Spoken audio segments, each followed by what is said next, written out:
I'm gonna have myself. Hello, mate. I believe we're streaming. I haven't done Twitch for a while. Let's do a little tweet. Live and free right now. Come and join me and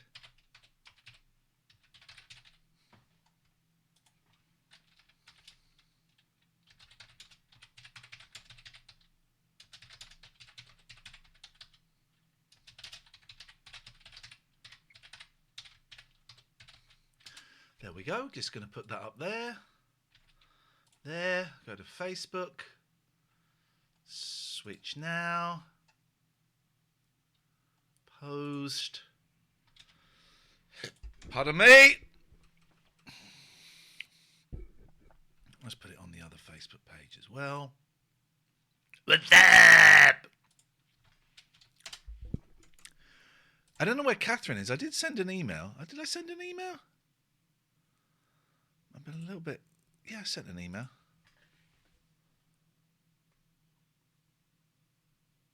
She'll join us. There she comes. Here she comes. There she comes. Zermot, thank you for the sub. Anne, thank you for the sub. Psychedelic, baby. It's psychedelic, baby. I need to go here. We need to go here. We need to go here. Speakers. Yo, yo, yo, Katherine. Yeah. We can't see you, mate. Hang on. Which some people might say is actually a bonus. Rude. A Brucey boner. Cozy Bug, thank you for the sub. We're doing it on Twitch. We're on Twitch tonight. Glitter Kitty, thank you for the subs. My sister Zermot. Anne, tonight we are sensationally quitting Twitch. We're quitting. Benji, thank you. We are sensationally... Jams, thank you for the sub. Keep the subs in because we are sensationally quitting Twitch tonight. We will be back tomorrow night at 7 o'clock on Twitch to examine the aftermath of our sensational quitting, which is happening tonight. Quit Twitch. So just a reminder, we are sensationally quitting Twitch tonight, but then we're back tomorrow at 7 to just look at what has happened. Basically, Ben, Metella, both thank you for some. To basically look at the aftermath of our sensational quit. Yeah, to hell with this shit tonight. Tonight, we quit. Mm-hmm. Tomorrow, we come back to look at what has changed in the landscape. What have we learned? Speaking of landscape, you seen that latest Kanye interview with Alex Jones? I saw it mentioned, but I have no need to watch that. It's something. So he wears a mask, so you can't see him. Balaclava with no eyes or mouth. He pulls out a little kid's fishing net, and does a ventriloquist piece with it. Then he does quite a strong rant about the Jews. Right. And then he says, look, I see the good in everybody. I see good in Hitler. Now, Flipping heck. If only we'd known. If only we'd known he would say something like that. Yeah, it's and I don't buy this mentally ill bullshit. He is a grown man. He is saying these things. It's like when we're going in heavy. David says, "What if Twitch shuts down because you've quit?" Well, the aftermath show be around your house, Dave. Mm-hmm. When it's an Islamic terrorist, they're an Islamic terrorist. When it is the guy that murdered Joe Cox, well, he was mentally ill, right? He was an extreme right-wing terrorist. No. Yeah. So the Islamic ones, that's their religion. The white ones, he's mentally ill. Well, you could surmise from that when they are throwaway, dispensable, and a suitable enemy for everyone, and everyone needs to get on board with that, then they're wicked and evil. But everyone else, I call them some slack, man. They're having a bad day. JKRKXA Art. Thank you for your sub. This is our last show on Twitch for tonight. Today, yeah. And then we're back tomorrow at 7 just to see what's happened. Quiet bloke, are you in the room? It's quiet bloke in the room. Quiet bloke, are you in the room? Quiet bloke! Is he in the room? Have we established his status? Make yourself known. Hi, quiet bloke. You know what I'm calling you out for. Uh-oh, what happened? He's just been very generous, and he's used the exclamation mark donate. Oh, Thank you. thank you very much. Oh, thank you. Thank you. I'm assuming I get some of that, Ian. But No. You okay. don't get no penny from it. It's Quitwitch Thursday and then Fallout Friday, says Jimmy Debo. Thank you. Quiet Bloke has always been so generous, and so thank you. It's appreciated. We are going to put links in for the donations. We are going to put links in for Patreon, because people keep going, oh my God, I've missed you so much. Where have you been? We've been doing 2 shows a week, every week since July 2021. Yeah, but we missed you. Where have you been? Yeah. 2 shows a week.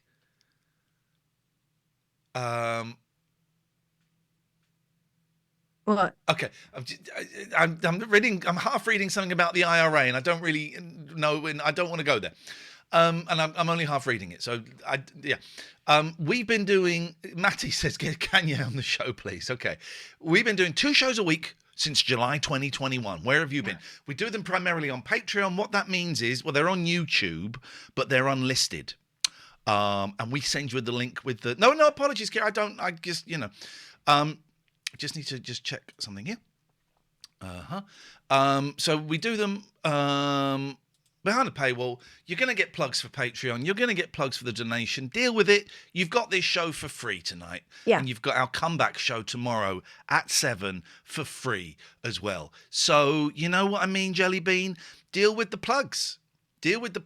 Had an interesting email from someone. And the more I think about it, the more I don't think they are who they say they are. But I don't know who they are. Okay. Right. So I got an email. Dave G. Hi, Iain and Katherine. This is fascinating, right? And it did cause me to go and change some stuff. I'm bringing to your attention something that I found out last year, and I don't think I'm the only one. So we do YouTube. The Patreon shows are on YouTube. They're unlisted. Mm-hmm. When I remember, I add them to the Patreon Bits playlist, right? I don't always remember. I'm bringing to your attention something that I found out last year.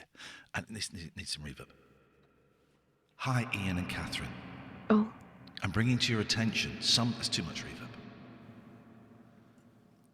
I'm bringing to your attention something that I found out last year. And I don't think I'm the only one. You do know that all your Patreon-only shows on YouTube are easy to find and watch for free? You add all these private shows, past and future links, to your hashtag TNLA, TLNA, Patreon Bits playlist on YouTube. And that anyone that subscribes to your channel for free can see them. I'm guilty of watching some of them, even though I stopped my Patreon sub quite a while ago. Oh. For this, I'm sorry. I hope this information is of use to you, Dave. This is important, but there's something slightly more important I just need to do just for a second. Okay. Dave, dear listener, has grasped himself up. Dave has grasped himself up. After a year, though. After a year of enjoyment. After a year? David Turner says someone did this to us. Really? Did that happen? I assumed that because they were unlisted videos, if I added them to the playlist, they'd be unlisted videos.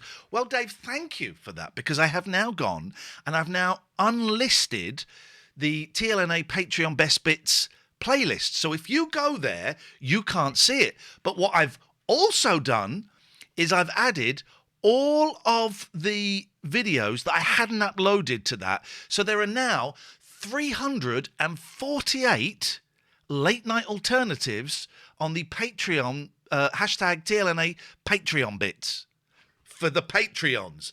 So that is about, let's be generous. They're between 2 and 3 hours each. Mm-hmm. It's about 1,000 hours of this shit. I'm not going to swear tonight. That's the last swear. It's about 1,000 hours of this, which you could have watched for free. You can't now, thanks to Dave. So you have to subscribe to the Patreon, and you will get that link. Dave stitched himself up like a kipper, Yoshi. What do you think about David Turner that? says, I also put up a few Marvel Calls episodes so people could... This is the ones that's supposed to. Oh. So it is a glitch in the matrix. Then, Right. if you want, we will talk about Patreon. We'll do it a little bit later on. We will do it several times. Deal with it. Deal with it. My sister says I'm going to hand in my notice tomorrow and dedicate my life to watching this. 348 episodes. That's a lot of episodes. Right? Yeah. As far as I'm aware, that's all of them. That's all of the late night alternatives that we have done. Probably some of the Twitch shows as well. Yeah.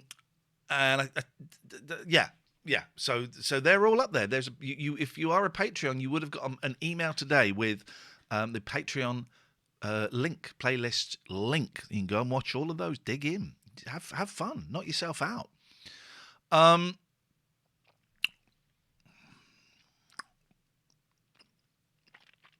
got some. Is it called Potenka? Stuck in my teeth. No. Potenka. Polenta. No. I think it's Potemkin. Potenka. Battleship. I got some Battleship Potemkin. Potato. Is it potato? I say potato. So this is my last of my Go Fresh meals. Oh yeah. I should have used it like about last weekend. So it's the aubergine was a little bit ripe, but still very, very nice. Some form of dal, some form of vegetable dal. Oh, nice. Amazing, Tonight we had a creamy pasta with spinach in it, and it was gorgeous. And guess who made it? Not me. Little one. My 11-year-old made it. Oh, beautiful. And Very that's the simple beauty recipes. of these things. I'm going to sign up for it. I'm having it. We were offered the HelloFresh gig, and I passed it. But anyway, you sign up for it, please. I beg of you. Can I swear one more time? One. This evening. Wait. Is it which category is it? I would say a C. Some might call it a B. All right. I've been fingering 4 cats' arseholes this evening. You've got 5 cats. Who got left out? I ain't touching big boys. I ain't going near that black hole. Why? Because there's a tiny little bit of blood on the kitchen work surface. Oy. Tiny little bit of blood on the kitchen work surface. And Mucky had been sitting there, so she was the first to get the old No. Don't joke about that stuff on here. I didn't go up there. But I felt. And I couldn't find anything on them. It is a cat dad life, Lauren. Dedication's what you need. And Matty's going to add that to my Wikipedia page. Please do. Because I wanted to see if any were rectally bleeding. Yes. But I couldn't But find if it's any. Big Boy, he's on his own. Not going anywhere near that. No, I think it was. So I checked their bums, but I checked all over their bodies. I couldn't find Can anything. cats get piles? Yeah, probably. I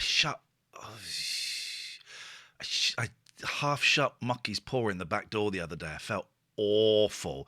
It wasn't the biggest disaster. Her paw was half in, and I didn't completely shut it. But she was fine 5 minutes later, but she was very upset by it. That was very upsetting. Very, very upsetting thing for me. Welcome to more upsetting for her, I suppose.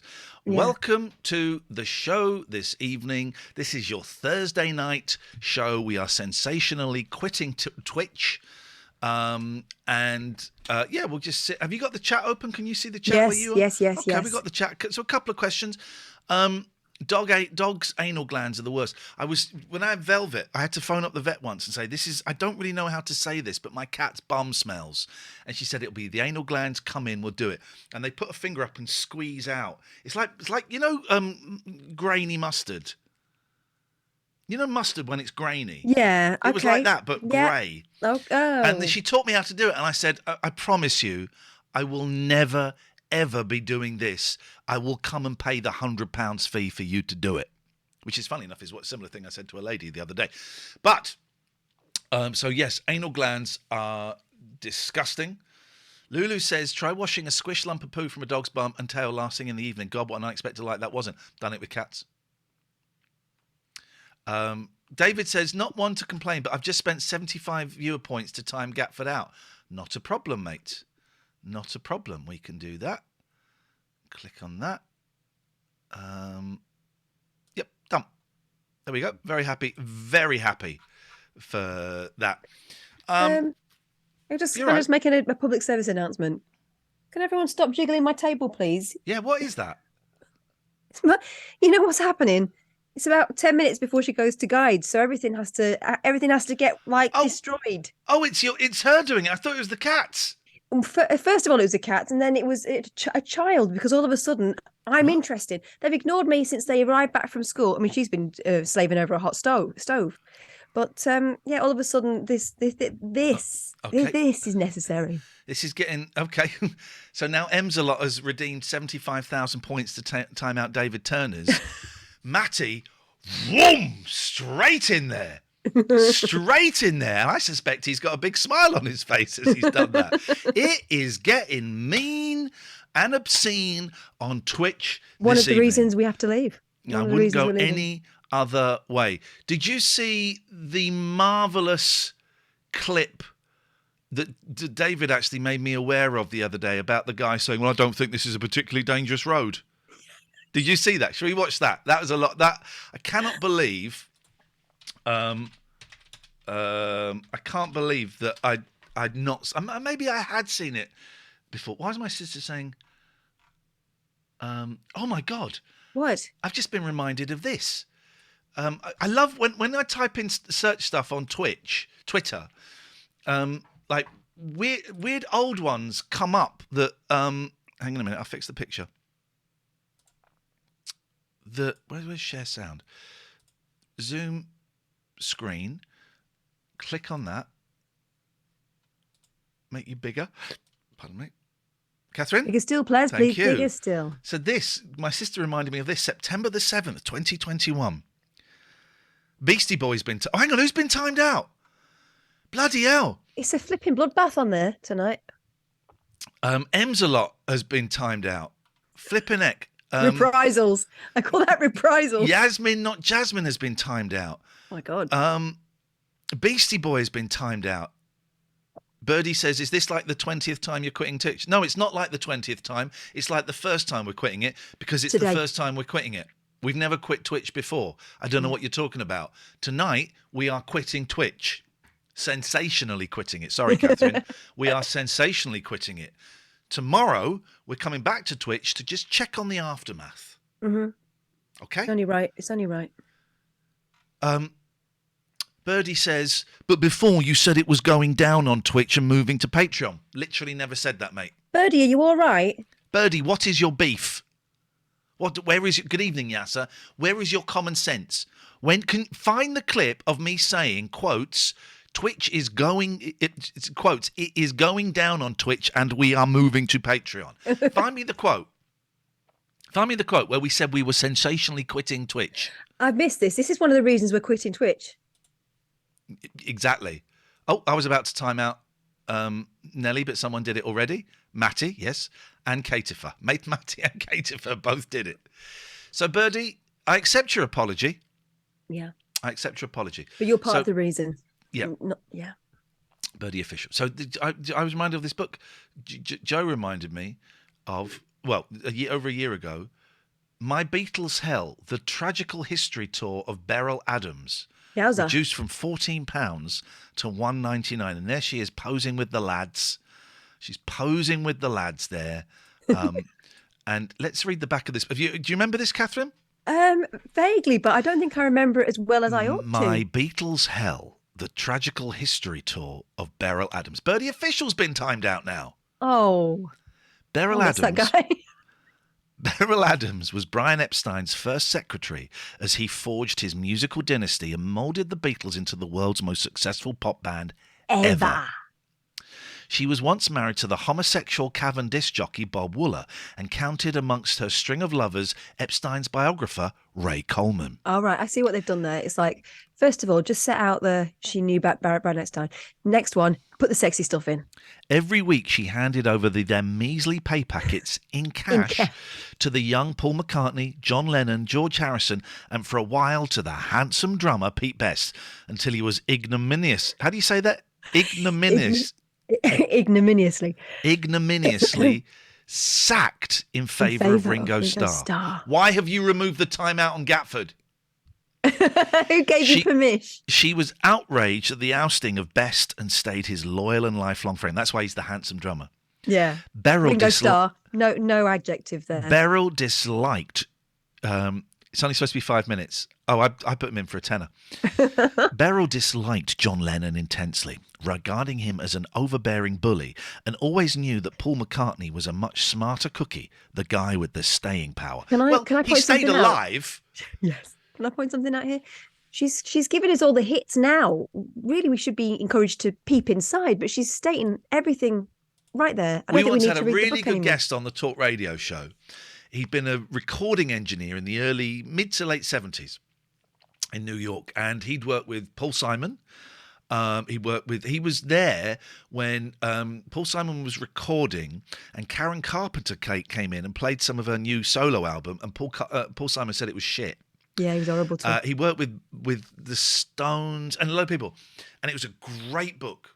It was a thin book, but it was a great book. And he came on, and he was telling every single story from the book, and I was trying to say, well, then why don't you say? And he told it all. He gave us the meat, didn't he? He gave us the meat. She was arguably the first woman to manage a pop band, the Kirkbys, who could have hit the big time if handled right. So listen to this sentence, though, Katherine. Listen to this. The Kirkbys, who could have hit the big time if handled right. They weren't and didn't. In other words, was shit at it. In another twist of fate, in later life, Beryl was also the live-in lover of Alan Williams, the Beatles' first manager. She died horribly and unexpectedly of mad cow's disease. Wow. This is the untold, fascinating account of Beryl's chaotic life. It's been told. Is there? Wowzers, that's... Poor Beryl. That's something. Sounds like a hell of a ride. I want to find... I mean, the life, not her. Not her. Let me find... I want to find the clip, which is a very good clip. The David Turner's. This made me laugh. Oh, have you seen this? Oh, I love those pictures. No, but have you seen the caption? No context bricks. Hey, National Rail Inquiries. This man is sitting in my reserved seat and refuses to move, saying he has a ticket to ride. Please investigate. National Rail replies. We investigated your below query. However, the person in question has made it very clear that he don't care. Well played. Well played. Oh, that's wonderful, right? Yeah. Where is the video? Oh, this is flipping Highly dangerous road. Hang on. This maybe I'd seen it before, but I was reminded of it. So here we go. I will not accept that it's a highly dangerous road. Work is finished. The Central Reserve safety fencing will go ahead. What? Yeah. Luckily, no one was hurt in the crash. But what is great, at 9 seconds, he turns to camera and raises his eyes. Oh, these bloody... will not accept that it's a highly dangerous road. Work is finished. The Central Reserve safety fencing will go ahead. But he won't accept it's a dangerous road. It's not the dangerous road. It's the drivers that are the problem. No one was hurt in the crash. All the cars... Which one? All the cars, apart from that blue one, look exactly the same. Will not accept that it's a highly dangerous road. Work is finished. The Central Reserve safety fencing will go ahead. No one was hurt in the... Sorry for kids now. And say that again, Katherine. I missed that. I said the thing about those cars back then is that they were easy to draw, and that's one of the reasons, one of the many reasons I feel sorry for kids today. Yeah, look at that. It really is a joyful crash. It's a joyful clip. The blue one. Well, the blue one. And also, it looks like it says that word there. That was another bit that made me chuckle. I don't think that's supposed to be part of the humour, but it certainly tickled my pickle. We're going to invite you into the Zoom in a little bit later on. It's going to happen, but let's. I had something else I wanted to share. Oh, new Monkeys box set, guys. New Monkeys, the headquarters remaster, guys. That's coming. That's coming. Oh, that guy was funny. That was funny. I had an argument with Scott. He sent me another Bob Dylan clip that he said was funnier. and I didn't think it was. So we argued about that. Difference I've of been watching a lot of during my radio show of Potsy Weber from Happy Days singing songs. They were desperate to make that guy a star, weren't they? Yeah, and he was not great. So this is. Right, hold it. Like they say in Home Ec 101, the proof is in the pudding. So he gets him to sing a song about biology, right? I remember watching this as a kid and being so embarrassed.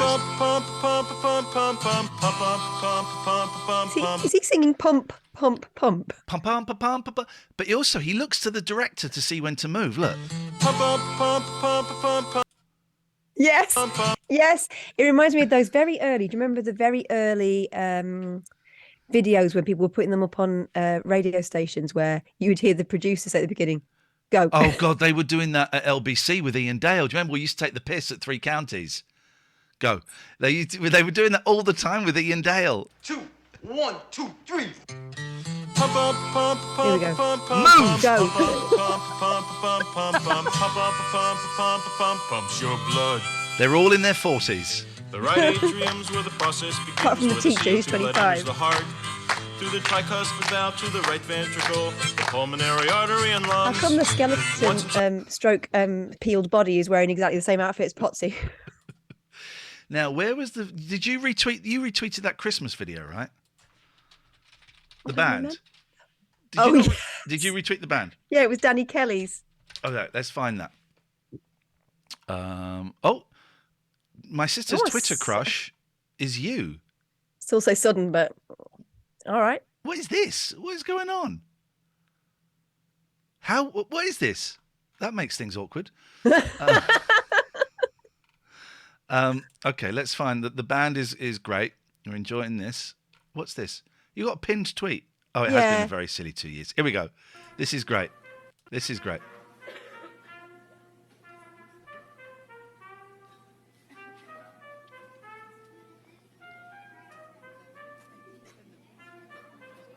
Oh, this is promising, isn't it?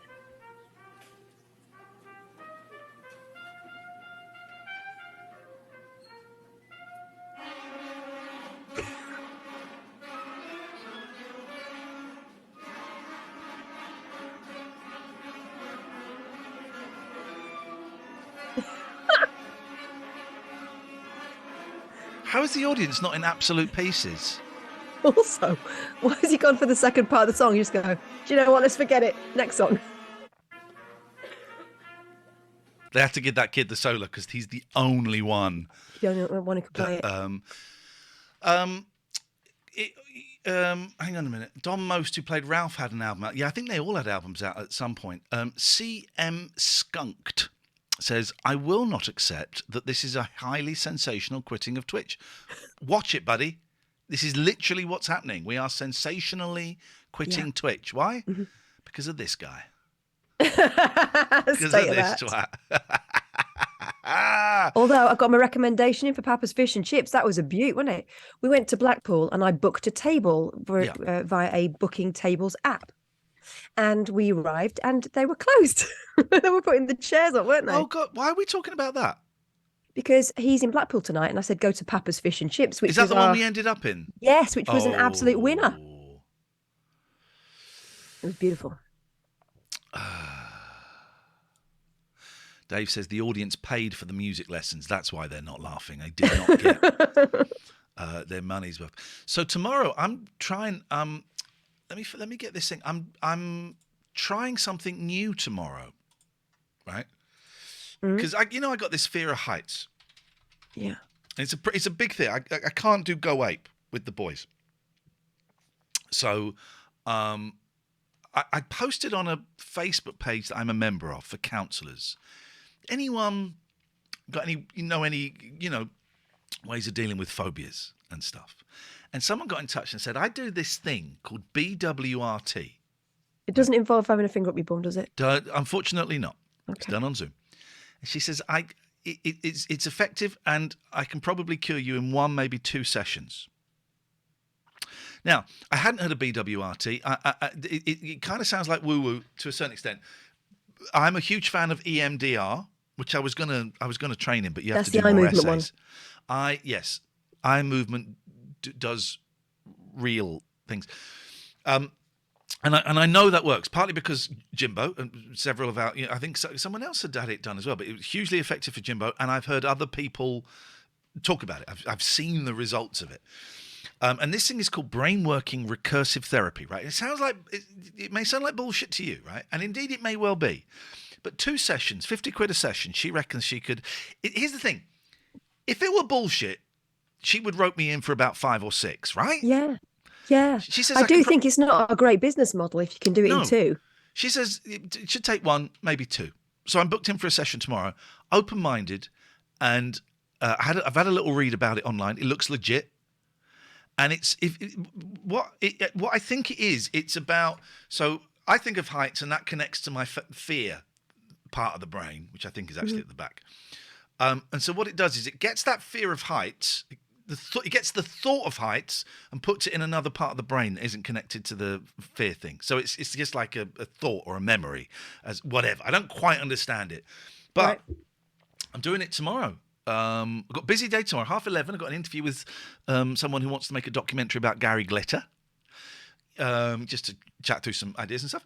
And then, going to get my brain rewired. And the test is going to be, I'm going to book in a Go Ape session on my own and see what happens. I get there and I can't do it. I've wasted 50 quid on a Go Ape session.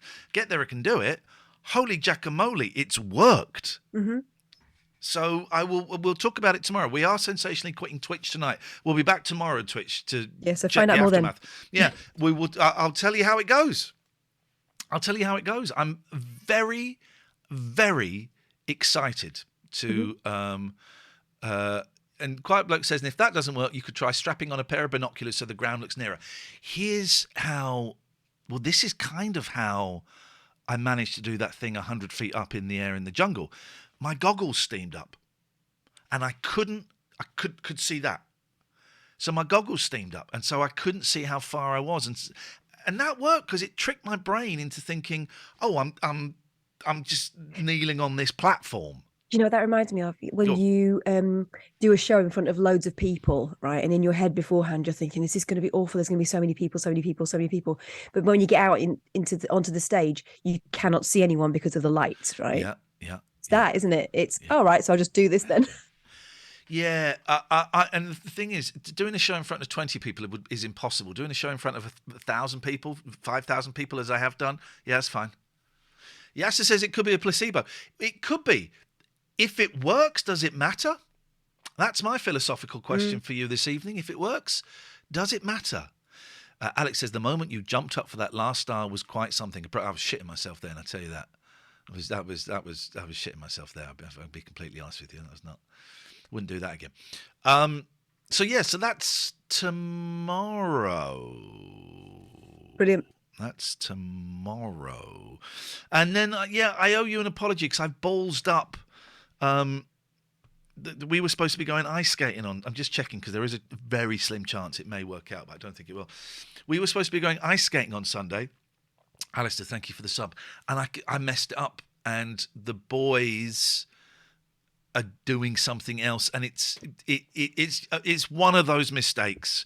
It was mentioned a long time ago, and then an email with a list of dates gets sent to me as stuff that the boys are doing, and it wasn't on there, and I didn't add it. So it's all right. These things happen. So I feel sorry for letting you down. You're not letting me down. You have to do extra laps. You're coming still, right? Oh shit! What? Yeah, you can do their laps for them. Jesus, I fall on my bum and it hurts. But we may be going.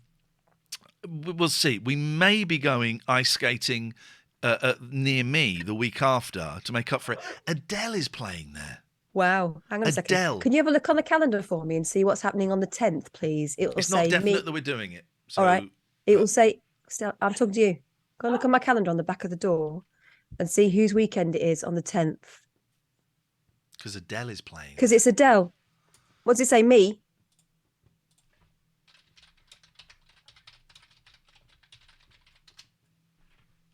Dave says, ain't nothing curing me. We're in then. If Adele's playing near you, we're there.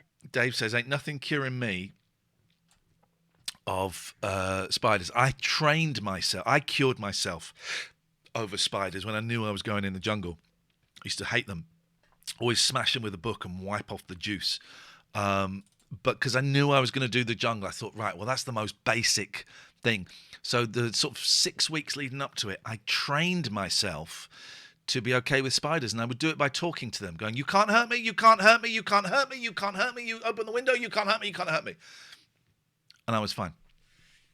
Turned out they couldn't hurt him. Dave says, I can't get close enough to smash them with a book.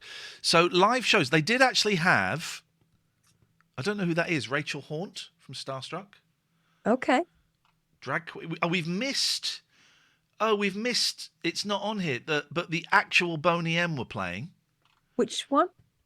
It's the lady one. Okay. There's Adele. Yeah, there's Dolly that gave us COVID last time. Oh, yeah, Dolly gave us COVID, didn't she? Yeah, but in such a charming way, I can't be mad at her. But Adele is very maudlin. It's not really a fun, skatey round kind of music, is it? I don't know. You can attack that ice with vigor. Skyfall. Did she sing that? Skyfall. Yeah, I think it was. Skyfall. Alistair says, not the real Adele. Shut up, Alistair. What do you know? What? Shut up. Adele thinks it's brilliant. Yeah, she does. Look. Thank you for pointing that out, Blues Noodler. Yeah, Adele says brilliant. Now, whether Adele is saying brilliant about this or... Oh, I know why. Handpicked by Adele on the BBC. Did you ever see that? Did you ever see that show where Adele was disguised as not Adele? And she went for a sound-alike audition, and there were a load of women all lined up. She's obviously one of them. Well, did Adele win it? Yeah. She pulled her nose off in the end as well, and they all flipped out. Michael Barrymore came third on a Michael Barrymore sound-alike competition on the Clive Bull show once at 3 o'clock in the morning, yeah. Look on YouTube. I bet it's on there. Okay, we're diving into YouTube already. They did that thing where they give them a prosthetic face, and you go, "It's clearly a rubber face. Why is no one checking that out?" Either that, or they're just like really polite. Yeah. They're a bit. That's it. Okay, all right, because we know she speaks common, and let's get to where she meets other ladies. Yeah. Your face. Do you guys just do Adele? So one of them, I wonder. Any of us do you just do Adele? Yeah. It's great, isn't it? They're all fucked now, aren't they? Oh, don't. Yeah, I've just started out. I can't wait for the new album, though. You'd recognise her. That's Adele, right? She pulled the nose off at the end. Here we go. Is it just the nose? So it's like Clark Kent taking the glasses off. Oh, fuck, you're Superman. How do you take the nose off? Oh, it's unreal. It's Adele. Can't believe. Okay. Why would they do that? It was a run up to an evening with Adele, like one of those Graham Norton special things, because she was back in the country and she got a new album out. And sometimes the BBC does sell things, especially with Radio 2. Do you remember when that lady was all over the place? Which one? Let's see if you can get it from just that train of thought. What you've just talked about. Oh, I know, Eva Cassidy. No. Not Although she got big sales because of Radio 2. She got big sales because she unfortunately died at a very young age. People love a tragic story, don't they? No. Do you remember that woman that was all over the place a few years ago and they kept trying to sell her as a singer? Can anyone in the chat guess who I'm talking about from that? I can't remember her name. Not Sheridan Smith. Sheridan Smith, well done. You got it absolutely She is a right. singer. Well, but they were trying to make her into the new Scylla, weren't they? Weren't they? And they did. There was an evening, not Honey G. There was an evening. They had like a sort of like Sheridan Smith in Cabaret evening, and it was a bit. She's very talented, but it was a bit. She's great, but she's very stagey, and I think it's sort of. Yeah, and people didn't quite. I mean, she's brilliant. She's a brilliant actress, and she's in loads of stuff. But people didn't quite buy that aspect of her as like a pop star. I wonder whether there is room for a Scylla type person now, like, someone who is Mrs. Saturday Night, who people believe just as much as a singer as, and actually more so as a personality. Yeah. Maybe those days are gone. I don't know. Maybe we know too much about people now. Because Jane McDonald, you would think would be the heir to that throne, but that's not quite taken in the same way, has it? I would suggest it's not quite taken simply because we're living in a much more, we have much more options for our entertainment. Yeah. If we were down to 4 channels, McDonald, totally. Yeah, Totally. and you imagine it's the Suits that decide, oh, this people will like her, she's nice. They'd whack her on, wouldn't they? And I wonder whether that would. For some reason, Stacey is saying cake by the ocean. Does that mean anything to you, Katherine? Right.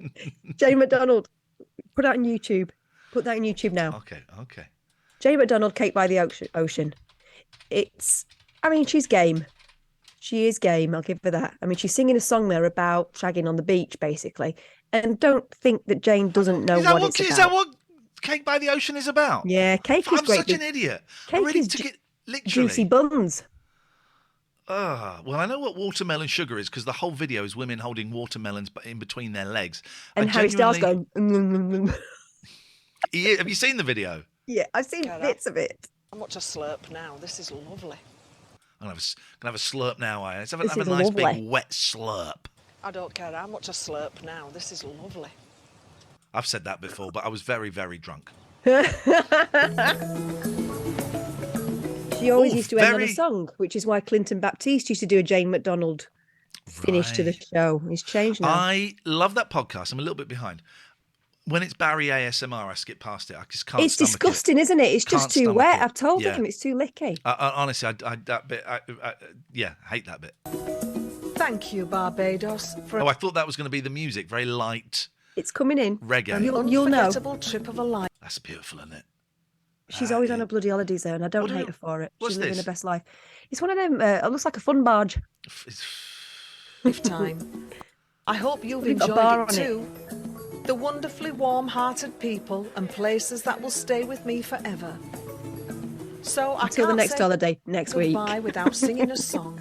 I can't say goodbye without singing a song. Yes, you bloody well can, young lady. Which will always remind me of the joy this island gave me. All right, Jane. Giving away a bit too much. Ocean. Get this, so. Oh, hang on. Oh no. See you walking around like it's a funeral. Not so serious, so why those feet cold? How's your mum coping with the divorce? Just getting started, don't you tiptoe, tiptoe. Oh!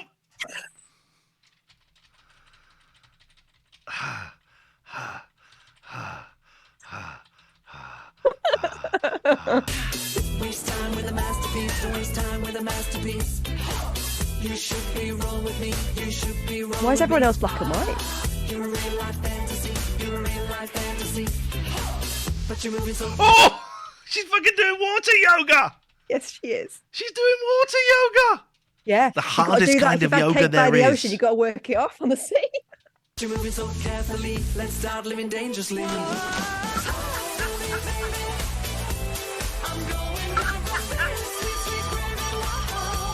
The train, of course, is a euphemism for a penis, isn't it? In the tunnel. Romantically.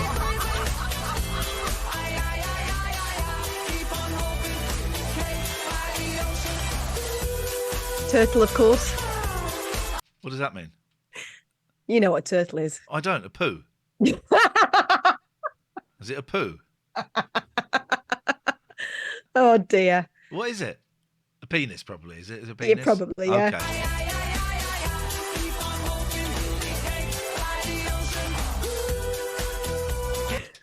She's implying she's going to have sex with that man. Yeah, and she's enjoying diving. Yes.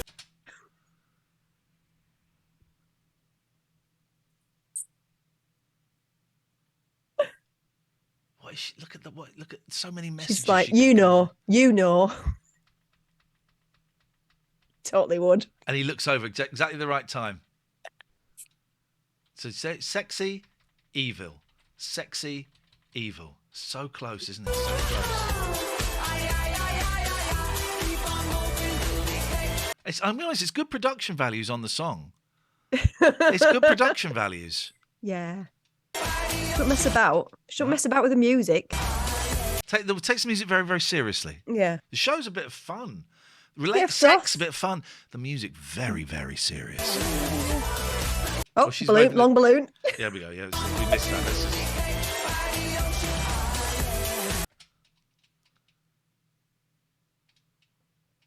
That reminds me, today I had 3 kids in the back of the car on the way home from school, and we were talking. We had I had Heart Christmas on. We were going to put the Christmas songs on. It's fun times, right? Yeah. So I'm talking to the kids. The Christmas songs are on in the background, and one of my kids says, "We were talking about a time when my friend was going to invite us to her baby's naming ceremony at the synagogue." Babies. That's how you call your cats. I do, and they're massive. And one of the kids said, "Is it Judaism where they cut the boy's willy off?" Whoa! And I thought, right, here's a teaching moment. And I said, no, it's not the whole willy; it's just a little bit, just the foreskin. And one of the kids said, "Mum, what's a foreskin?" Okay, that's a question. At which point I went, and turned up the radio, and they were playing Feliz Navidad. So that is Feliz Navidad. So now every time there's an awkward moment in the sort of sex type chat, we all sing Feliz Navidad. But I did explain it, but I think I might have confused things a little bit more because now it is confusing. Yeah. It's confusing. They don't know. The little girls. They don't know. Can we stop this? I feel uncomfortable. Feliz Navidad. Go on, Cape by the Ocean. Jim says, foreskin Navidad. Right.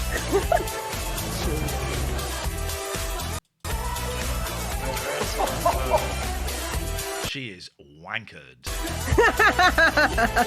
Well, I fucking love this place. All right, Jane, it's home time now. Come on. I don't She's care. not been I having want a cake. slurp now.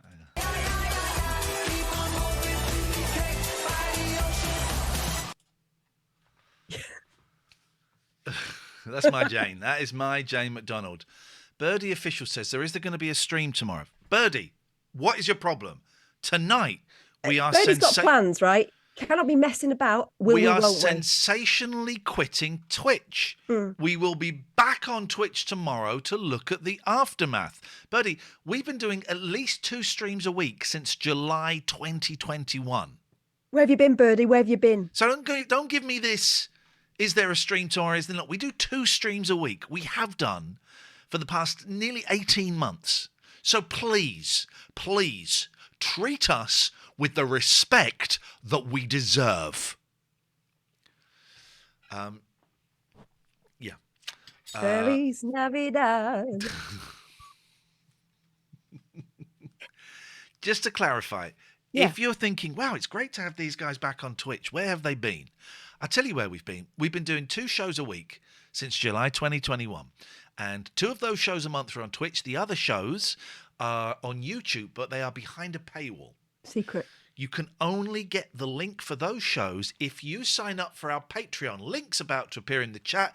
I'm listening on a podcast, Iain. I can't see the link. I'm going to tell you. You can't see the lanky link. I'm going to tell you in a minute. Pens and papers. For the price of less than 2 coffees a month, because Starbucks have put their coffees up. 2 coffees, $4.99 plus VAT. You get access to 2 shows a week, which you can watch live or rewatch. Those 2 shows then get converted to 2 podcasts. Every week, we're taking 2 weeks off in December. Every week. As well as that, because today I did a little bit of admin, you get access to a back catalogue of 348 YouTube shows. That's about 1,000 hours of YouTube shows. Those are all also available as podcasts. $4.99 plus VAT a month. You can go up to the £15 tier and you get invited to, well, we only did 1 last month, so apologies, but generally it's 2 Zoom meetings a month. Hey, it's Christmas. Treat yourself. We will be doing 1 this month. If you're on the $4.99 or the tenner, treat yourself. Go up to 15 for a month and come and join us because Katherine and I will be having a Christmas party on Zoom. I've just decided, Katherine. We'll be having a Christmas party for our £15 patrons and above. So if you're on the $4.99, why not just come up a little bit just for this month? Do it, then you go back down. So we are doing that. The link, podcasters, Ian, you said you'd give us the link. I'm going to tell you it now. Patreon, Patreon, patreon.com/Ian and Katherine. Patreon.com/IAIN and Katherine with a K. Patreon.com/Ian and Katherine. George's woman says, one day I'll have enough money. Just keep my head above water. We get it. We totally get it. You know, if people are leaving because of financial reasons, we totally get it. I don't read. Right. Birdie says, so you don't necessarily stream twice a week on Twitch. Just put out 2 shows on various platforms. My apologies. Apologies accepted, because I'm noble. Yeah, I stopped reading the exit surveys because they were depressing. So then I did a really long Patreon post I was written when I was a bit down, but it was great. It was honest. It was an honest Patreon post, and I posted it on my Facebook page. And in it, I said I don't read the exit surveys because I find them depressing. You know, if people are leaving because of money, that's fine. You don't have to tell us. It really is cool. Whatever the reason, you don't have to tell us. You know, but especially some people feel they have to justify it if it's for financial reasons. You really, really don't. And someone then wrote, yeah, cancelled my Patreon last month. Really enjoy what you guys are doing, but I've got YouTube myself, so I don't want to pay to have to watch YouTube. Best of luck to you and Katherine. Which sounds nice, but that's what's known as a shit sandwich, isn't it? It is, and I did write, thanks a lot for the little dig as you leave, and then I just thought, fuck it, and I blocked him. Sorry, I swore. It's like, well, you know, I don't. You know, if you're massively unhappy and you have a huge complaint, I get why you'd want to tell us, but I don't think we've given anybody anything to have a huge complaint about. I don't think we've done anything. You know what you get when you sign up for it. We give way more than any other Patreon that I've seen for $4.99 a month. Way more. So yeah, I don't read the exit surveys. It's just depressing. Mm. But also, you know, I can't stress this enough. There may be some people lurking. If you were a patron and then you stopped, you're still very, very welcome to come to these free shows that we do. There is no judgment. There's no, oh, well, we haven't seen them in YouTube for a while, but they're here. There's none of that. Everyone is welcome to the free shows. Patreon, non-Patreon, people who were but then stopped. Yeah. Everyone is welcome. And we do make an effort to do some free ones now and again so people can keep in touch. So, you know, it's important. So we try and do 1 or 2 every month for free. And we do appreciate your Twitch subs, but I'm not going to go into that tonight. There's no point. So there are 2 ways that you can help us. You can sign up to the Patreon. That's the best way for you. Patreon.com/Ian and Katherine. I thoroughly recommend the £4.99 tier, but have a look at the other tiers, see if there's anything that you fancy. You guys play YouTube like a Stradivarius. I don't know what that means. I think that's meant to be a compliment. Thank you. And you can also donate. If you want to just donate money, if you want to give us a little Christmas tip, you can go. Well, I've put a link in the chat. If you're listening to the podcast, paypal.me/Ian Lee. paypal.me/IAIN LW. The money gets split between me and Katherine. That's how you. Thank you, man. But there's absolutely no obligation to do that. We do appreciate it, but there's no obligation to do that. We're just chuffed that you're here. No obligaziano to do that. Yeah. So that is cool.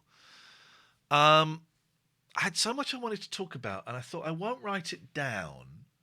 And it's gone, has it? And it is completely. It's completely gone. Only 2 more. I'm getting worried about Christmas. Let's come out of this actually for the moment. I'm getting worried about Christmas because I have got very few ideas for the boys' presents. And normally at this point, I'm there. I've got so my eldest is from Santa is getting a guitar, nice acoustic guitar. So that's his big present, and it's cost a few quids. It's a nice guitar, but then I got the case and the Joe. I don't know. Are you giving him the tuner and stuff? So I got all of this. You know, it's there. Everything he needs is there. But I can't think. You are brilliant, fantastic. Okay. Is it the tuner and the strap? Is that what you want to? Do you want to do that? Sorry, it's a private conversation. But I can't think of necessarily small things to get him. I got him a football shirt and I got him a shirt from one of his favourite streamers, but I can't think of anything else. The problem is the 10-year-old. I don't know what to get him. They're right in the middle, aren't they? Same as my 11-year-old is that they are kind of not babies anymore, so they don't necessarily want toys. Yeah. But they're not teenagers either, so they don't necessarily not want toys. It's a really tricky one. I thought I had it sorted, right? Because my kid is really into Taylor Swift, like really into her. And so I went on Taylor's merch store and I ordered a sweatshirt, right? Because she's just nuts about her. And it was one of these ones where you pre-order it. Right? It was going to be released on the 16th. I got a message yesterday saying unfortunately the supply can't get it out before the 6th of January. Oh, mate. So I'm thinking she'll still want it. She'll still love it. But may I make a suggestion? Get a hooky T-shirt on Redbubble as a stopgap. Yeah. As a stopgap. Yeah. Because that's it. It's the filler present, isn't it? Yeah. And then you buy an extra present and you've got to buy an extra present for the other one because you can't give one without the other. This Christmas is going to be very unbalanced in terms of presents. So for the youngest, I bought a Yo Sushi cooking thing. We're going to go and do a cooking evening. And I got him, he really likes board games, so I've got him Scooby-Doo Cluedo. Oh, I got this as well. You got what? Okay, I don't know why you're whispering, because my boys aren't here. But that's it. That's all I've got. I've got absolutely no ideas. What am I getting? He's got an Oculus. He's got an Xbox. He's got a Switch. What do I do? I don't know what to do. I am starting to get very worried about it. Saturday, thank you, Desi Abbas. Saturday, I'm going to be looking for stuff. I just got no idea. A present for both the boys. You may have seen me on Twitter looking for haunted hotels, and they know I'm doing this. But we're going to book a haunted hotel. Get him a James Farley autograph. I don't think so. Although he did like the picture that's in the kitchen. He said, "Wow, who's that guy?" It says James Farley. Wow. So I've kind of haunted hotels are really, really expensive. Really expensive. There's a good one in Wales, the Skirrid Inn, but they've not got back to me. I've heard of that one. I've sent the number of emails I've sent. Sorry, this is a very strange question. Is your hotel actually haunted? But then someone on Twitter put me to an article in Time Out magazine, top 10 haunted Airbnbs. Brilliant. Didn't even think of that. So I found a couple. Dave says go to the normal hotel and pretend it's the same thing. That did cross my mind. But I want to do it properly, and I want to be able to. I want a house with providence. You can go, right, this is the story of what happened here. So I found a few Providence, Katherine, please. I know my words. There's a lighthouse on the Isle of Wight, but it's too expensive. That'd be awesome. But do they do adult night where you can say whatever the hell you like? Yes, they do. So I found a couple of Airbnb. So that's going to be a Christmas. They know that one's coming. That's a Christmas present. And also, it's also for both of them. So it's the youngest one I'm struggling to find things for. I do always get them. I'm trying to remember that the last 2 years I've got them too many things. And I've come away thinking, right, next year I will get them less things. Next year I will get them least things. But that is... Oh, what about like a walking tour of like haunted name a town? I think that would shit them up too much. I thought that was the point. So No. what? A walking tour for an hour as opposed to a hotel for all night? Maybe. I think for kids, I think. Did they? Well, I wouldn't. I wonder if there's one in Windsor. Windsor haunted tour. Windsor Ghost Walk. That's what you want, but you want it kid friendly. Yeah.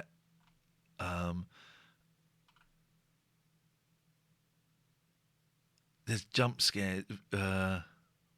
Yeah. Hell no to jump scares. Well, here's one rule. Here's one review. Right? Lots of 5-star reviews. One review. 1 star. Very poor. Struggled to understand tour guide. Stories were poor. They had costumes, but all seemed unhappy to play their roles. Lack of enthusiasm. There we go, another one. Disappointed. It shouldn't be called a ghost tour. It was an interesting history walk through Windsor, only walking past buildings, not actually going into any of them. Well, you don't go into them on ghost tours. Also, they're disappointed at lack of actual ghosts because I hate to break it to them.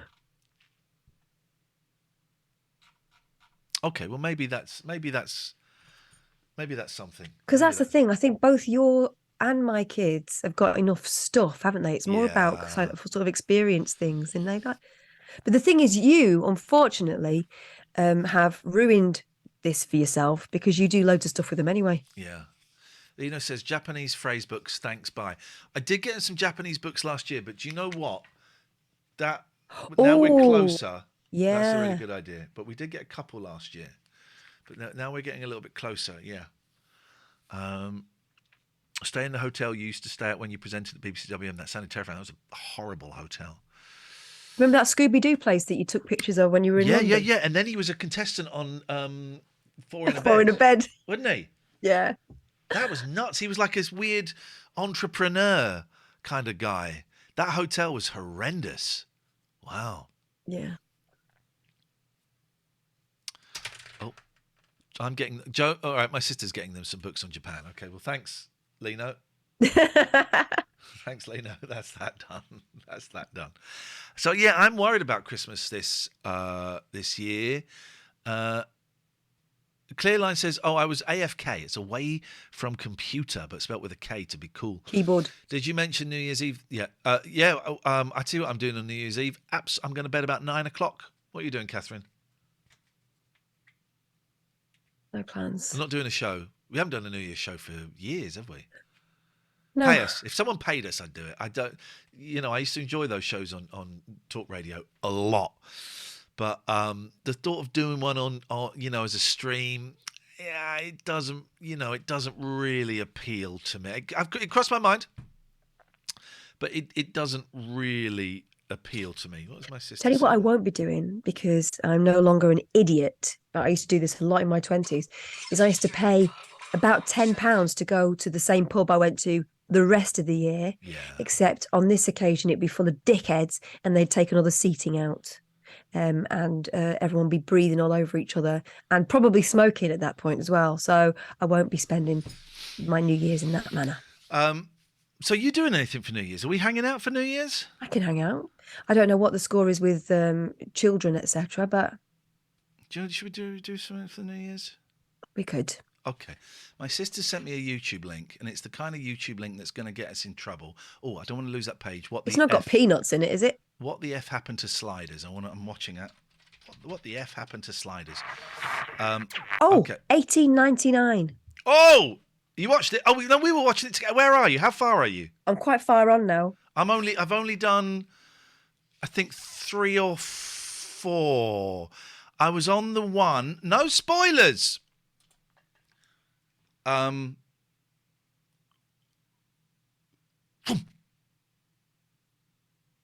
Yeah.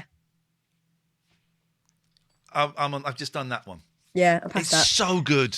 It's so really good. It's Joe's got one more to go. Alistair says stylish, but some people haven't.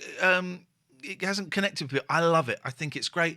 It's set on a steamer in 1899. They're traveling to America.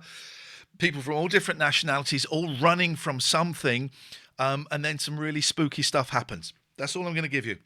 It's really good. It is. It's in English, but the foreign characters speak their languages. So there are some people pretending to be Japanese, but actually they're Chinese.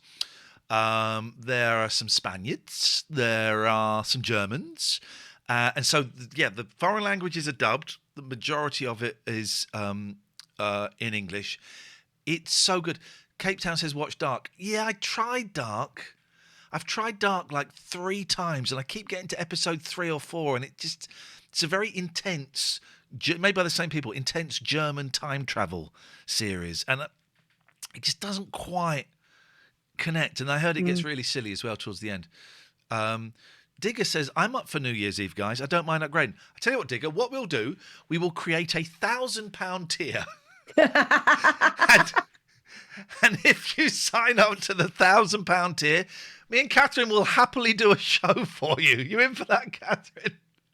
£1,000 each, right? I sod it. Why not? I just don't think, maybe we'd make a little bit of money for it, Digger. Maybe we'd make 100 quid or a couple of £100, possibly. I don't think we'd make that much, but I just it just doesn't feel enough to do it, and we're both. I'm knackered. We're both knackered, and we're both kind of slowly dismantling the machinery. Let's talk about that in a minute. 1899 is great fun. I am loving it. I haven't gone back to watch it because I've not really been in the mood to watch telly. I've been sleeping in bed because it's been too cold to do anything else. But I thoroughly enjoy it. I've been watching Secrets of Playboy. Okay, I bet that's grim. It's on. Yeah, it is. I mean, we thought he was a wrong 'un. Yeah. He was a sexual abuser. Yeah, and then some. But it's interesting hearing, the women's perspective on things. Some women who went into it thinking that they could beat the system, and some that were completely, blindsided by everything. But I think I heard a podcast about it. That's what I listened to a podcast. Yeah, this is a multi-parter. It's on. I've been watching Wednesday as well, Marcus. Completely different thing, but yeah, great. It's on all 4 now, and you can watch the first. I think the first episode has been on actual TV, but you can just watch the whole lot whenever you want on demand. Wednesday, I watched with the kids. My youngest loves the Addams Family and all that kind of stuff. Loved it. I think your youngest might like it. Might like what? Sorry. Oh, Wednesdays. Wednesday, yeah. Illogical Hell is pushing this special £50 tier for New Year's, like the $4.99 tier, but full of arseholes, and somebody's taking all the seats out of your living room. You are allowed to smoke. Illogical Hell, pay us £1,000. We'll do a New Year's Eve show for you. I don't think I will. My sister's. I'd do it for a grand. My sister has sent me the Beatles saying the word "come." Why? I mean, this is the kind of thing that totally gets us. Why can't we watch the video on YouTube? Because we played a thing where the Beatles say "come," and it got us copyright. That's why. Well, let's try this. Okay, the Beatles say "come."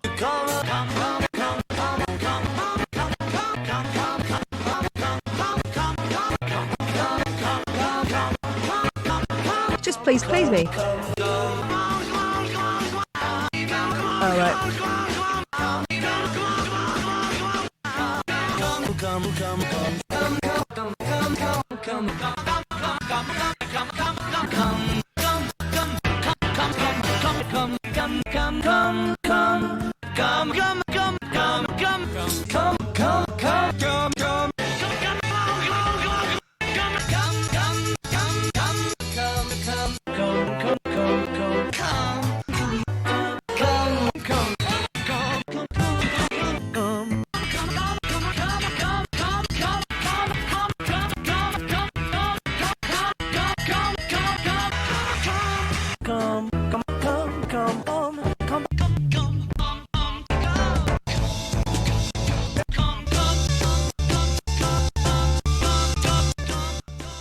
Right, someone needs a letter writing home to their mum.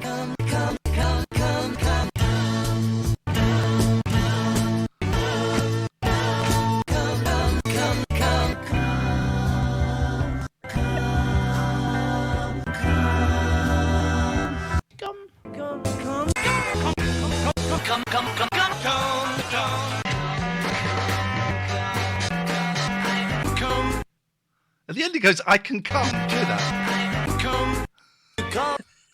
Okay, well that's how copyright strikes. That reminds me, what happened to Milky Daniel? Oh, he got in Clearline. Post the grand. Here you go, Clearline. Here's where you post the grand, and I'll do you a New Year's Eve show. Totally do you a New Year's Eve show. He got in touch. Did he get in touch on the radio show? I'm sure he got in touch recent-ish. Fairly recent-ish, I would say, but I can't quite remember. And am I right in deducing that Nigel's been in touch with the radio show? Yeah, he phoned the radio show at 3:40 a.m. one morning, yeah. And he posted on the Facebook page about His fans say he wants to. yeah, and also about Miley Cyrus. you got it, yeah, of course. Okay. Uncle Nigel. Oh, God. GMP 977. There is that one. Help. That song is much better. Help is a great song. Help is what can only be described as. You ever see the Beatles cartoons? Yes. Hang on, Beatles cartoons. My food. But every time Ringo makes me feel any. What? Come over. I can't. I lost them shaking hands with autograph collectors. Say, mate. Why is he from Birmingham? Could you tell me the way to the picnic grounds? Sorry, friend, but I never did have a head for directions. Sure are a lot of boneheads living in these parts. Oh, well, I'll flip a coin. Jungle Telegraph. Oh, bloody hell. That Ringo is. Oh my God. That Ringo is halfway to Christine McVie I impersonation, called isn't the he? local operator. What did she say? All the logs are busy and she called me back. Never mind her. Who cares? You know, the Beatles were asked. It was. I think they were asked to be in the Jungle Book. Yes, that's why the vultures are Beatlesque. That's why the Vultures are Beatlesque, because they said no, or it was too complicated, or for whatever reason. I don't quite remember the reason. You can download all of the Beatles cartoons by going to Uncle Don Load. Find yourself a BitTorrent. They are all out there. Why you'd want to watch them, I have no idea. I have seen loads of them. They are awful, absolutely awful. But they are all available out there if you look hard enough. I heard Peter Jackson was going to cobble them all together in a massive package for you. Is that a joke? Yeah. Listen. I'm listening. If you're going to start... I'm starting. If you're going to start scoring jokes, we're going to both be in trouble. Yeah. Score some jokes. There was talk of a Beach Boys cartoon at one point. It didn't. Oh, dear. Yeah, I was watching Love and Mercy. Not that that's a cartoon. Why were you watching that? It was on. It was available. I was in a vulnerable place, and it seemed like the right thing to do. I think I'd started watching it before and thought, I don't know if I can get on with this. But yeah, that's a strange one, isn't it? It's a strange one. Where's the there? You can't really see. Anyway, Coffee Talk. The Elvis movie is amazing. You got to get on it, man. I didn't like it. I liked it, but you got obsessed with the sideburns stuck on. The sideburns were awful. He wasn't fat at the end. I just thought it was slow and it was boring. I thought it was great. Well, you and I have different opinions, and we're allowed to have different opinions. But I thought it was great, Coffee Talk, and you know that I'm the one that's got the taste around here, so get involved. Shut your mush. Keep that mush shut. Yeah, Tom Hanks was good in it, but it was a boring film. Boring. No, I reject that. I'm Elvis Presley. I'm gonna sing a suspicion. I'm on the stage. None of those things happened. You know, he's on stage calling out the Colonel. Did not happen. Didn't happen. Didn't happen. Okay.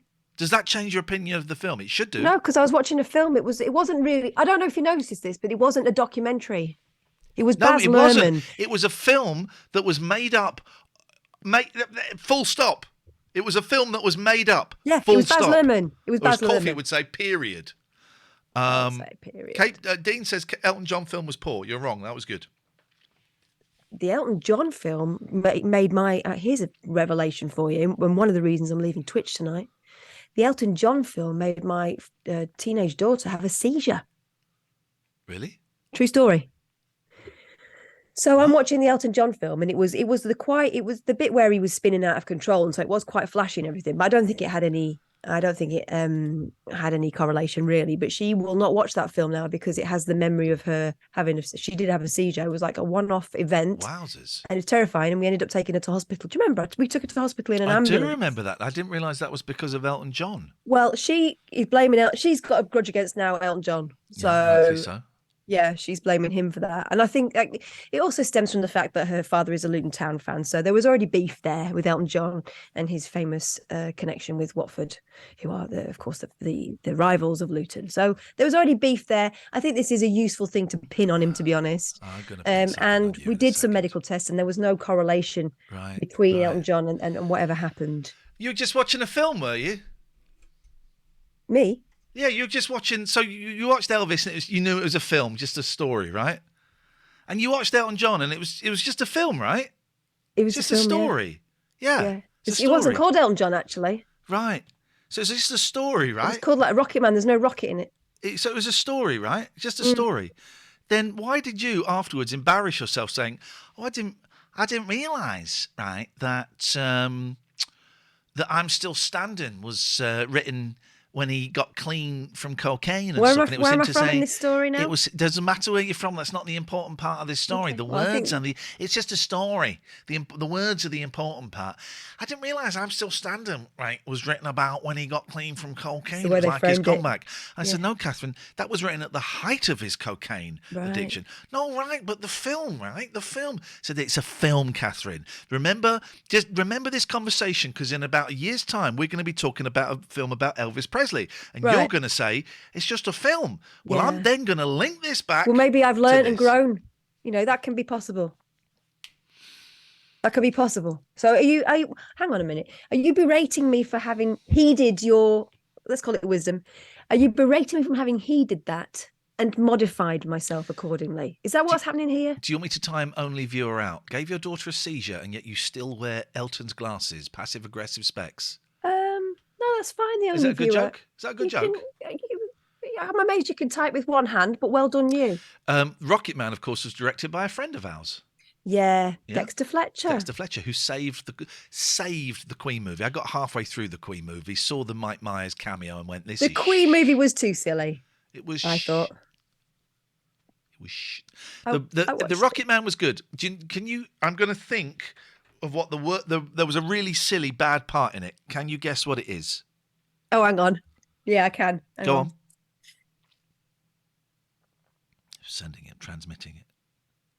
Oh, I'm just trying to remember the film without. There was one bit that was so silly, it was cringy. Was it when he was in? Was it when he was in the NA meeting wearing his outfit? No, I thought that was great. I thought that was a great little fantasy. I thought it was a good representation of a 12-step meeting in a fantasy zone. No, it was when they superimposed him in the "I'm Still Standing" video. That bit was bloody awful. That was awful. I don't even remember. Oh, they superimposed. Because as you know, I was sitting there thinking, wow, I didn't realise that song was about this, him getting clean and everything. I must tell Iain, he'll be thrilled to notice. Loosening my belt because I'm fat. I have done 3 Overeaters Anonymous meetings. And I have got great... it was like... I did the first one. It's like, oh, shit, this stuff is... I was hoping this stuff wouldn't connect with me. But this stuff is totally connecting with me. And then when I shared my story around food and eating, everyone's going, yep, got that, yep. And so I've done 3 meetings. My food the past 3 days has been atrocious, like real binging and knowing that I'm binging. And it's been awful. I've put on so much weight. And it's this week, it's been binging. And it's because my addiction, I'm a compulsive overeater, knows that it's cornered. And it's like, sometimes you get people on their way to rehab. They just do all their cocaine and they're swigging vodka because they know they're going to go to rehab and they got to stop. It feels, oh God, I'm so fucking fat. It feels like that. It's like my thing is going, shit, the game's up. Let's eat as much as we can before we stop. And I've done 3 meetings. I think I've found someone I'm going to ask to be my sponsor. It gets a bit tricky having 2 sponsors. Maybe it does, maybe it doesn't. I don't know. And they've all been online. Majority of them are online. And it's like, oh shit, I've got to do all this stuff again.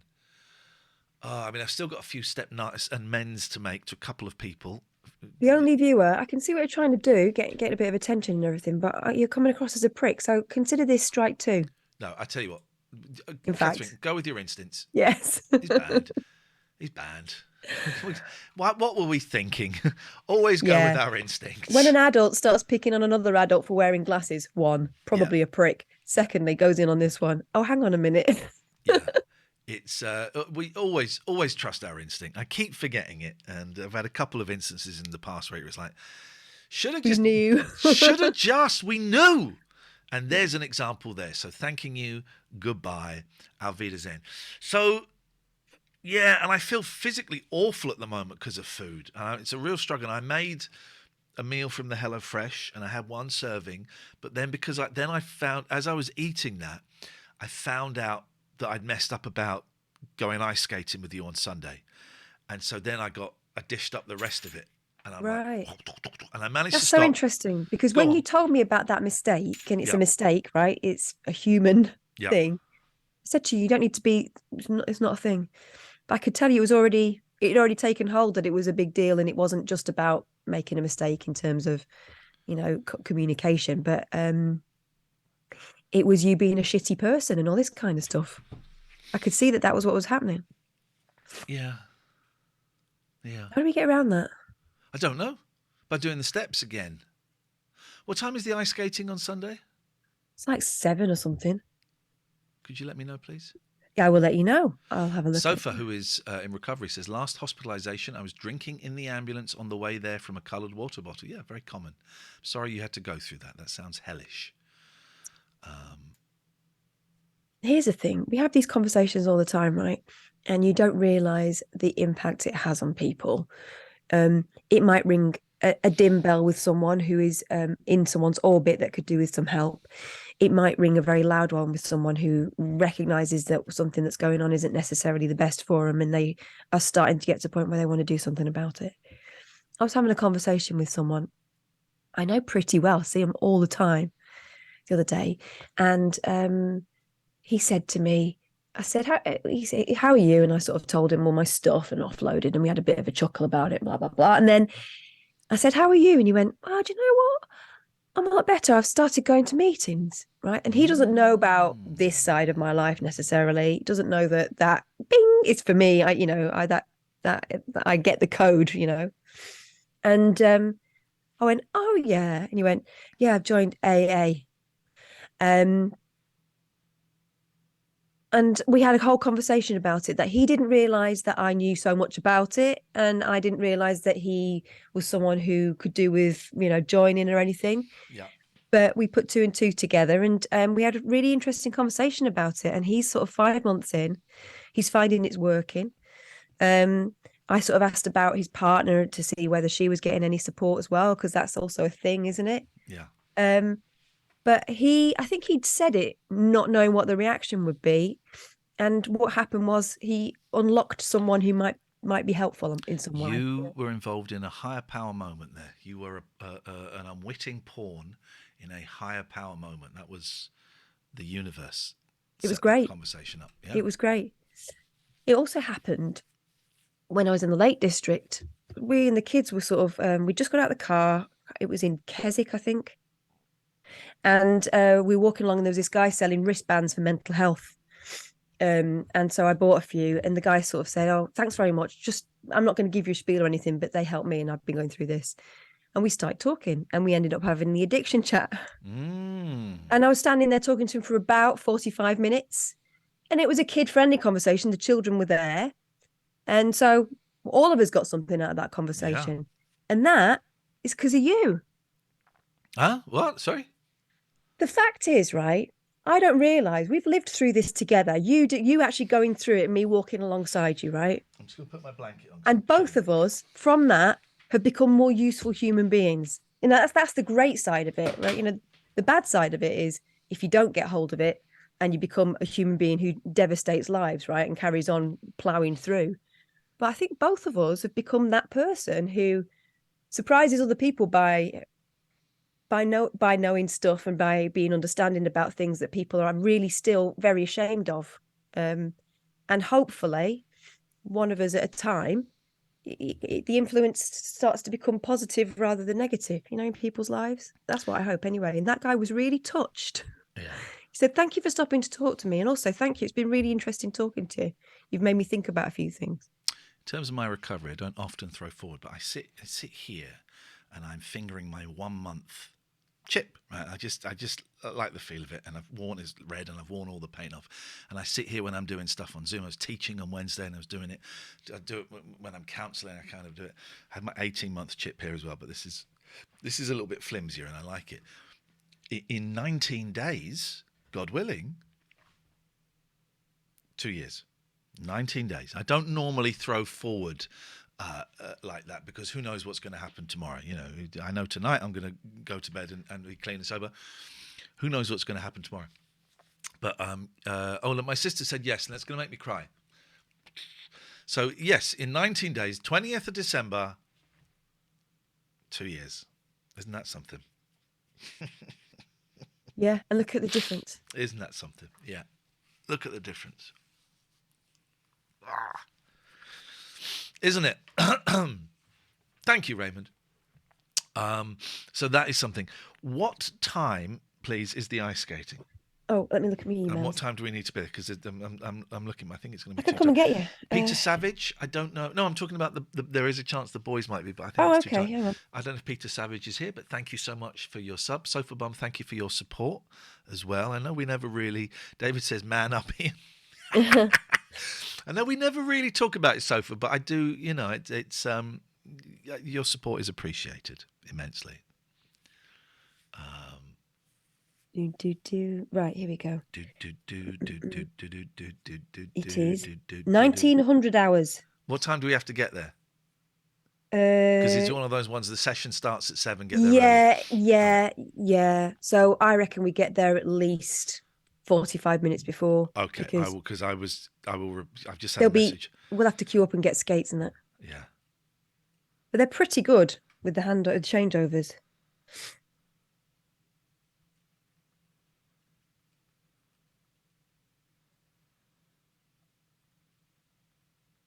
Sorry. It's all good. There we go. I just that they could have got there by about 7, but it's a little bit. As you said, no. Thank you very much. Thank you. Doesn't matter if it work. I ballsed up. Next time. It's Dan says, I've mentioned it a few. Let's do these, shall we? I've mentioned it a few times, but you've helped me massively a month or so ago when you mentioned the overeater stuff. It dinged with me, getting the help I've needed now, and I'm on the way up.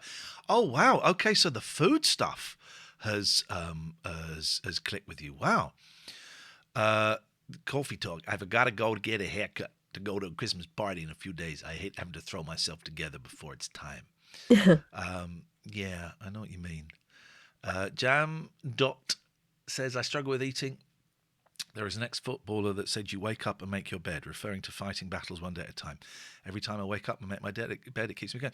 I have a friend who does that in recovery, who's making their bed is like a really important ritual for them. It's part of them. Right, I've made my bed. I'm tidied. I'm taking control of my life. Yeah. Sophie says that's kind. I read page 60 to 63 every morning, then get out of the way of my day. My friend was quoting the analogy about every time you're in a meeting, your addiction's out in the car park doing press ups. Yeah, totally. And we talked about that, about how he said, I'm 5 months, he said, and I recognise that that this is just the beginning, and I'm not going to be done. And I was like, yeah, exactly. That's the moment it gets you when you think that, I've got this sorted. I said, you've got to keep taking your medicine. I had a great line in a meeting the other day, and I think I've heard it in counselling. It's what you learn in recovery is you learn to stop reacting to situations, and instead you respond to situations. So the reaction is you say something, oh, what the fuck? The responding is you said something, okay, I can process that. What is that doing to me? How will I communicate back how I'm feeling around that? And it's a big thing. You learn to stop reacting, and instead you learn to respond in situations. I have noticed a difference in the way that you do behave around things like that. We've walked a path of life, you and I, and had to have some pretty frank conversations, me asking questions where I don't want to be the police about stuff, but if I've noticed something, I don't want to sit there wondering whether I should speak up, right? Yeah. And in the past, when I've mentioned it, I've got a kind of not an aggressive reaction, but a defensive reaction. Yeah. Of the why are you asking me that? I'm trying to sort, why are you doing? And now, what I get every time is, do you know what? Thank you for asking me that. This is what's been going on. Or thank you for asking me that. This isn't a problem. I'm sorry you feel like, you were worried or whatever it might be. I really appreciate that, because one of the horrible things is wanting to help, and knowing you can't fix someone, but wanting to help or wanting to be in something with someone and then feeling like, oh, hang on a minute, I'm in the way, or I'm somehow making things worse, or I shouldn't mention this. And instead you sit and nurse it. That's how I became, for a while, hyper vigilant. I can't ask, so I've just got to keep an eye on everything. And you can't live like that. It drives everyone crazy. And that's not friendship either, is it? No. You end up jangling the keys. So, we both learned something, you and I, and still learning. There's my finger was up this. I was up this tail earlier on. Okay, all right. Is that your Feliz Navidad now, cat's asses? Deflection. My little girl, my little pats. I'm sorry I had to do it. I'm sorry I had to do it. None of us enjoyed it, but sometimes these things have to be done.